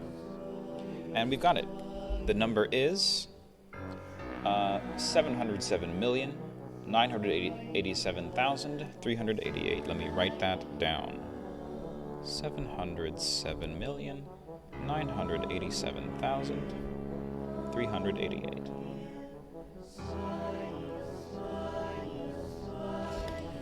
Okay.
Oh, oops.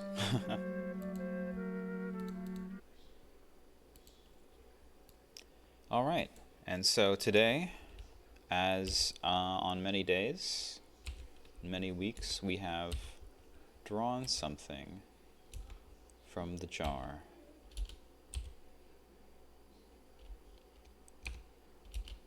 And yet, I must confess,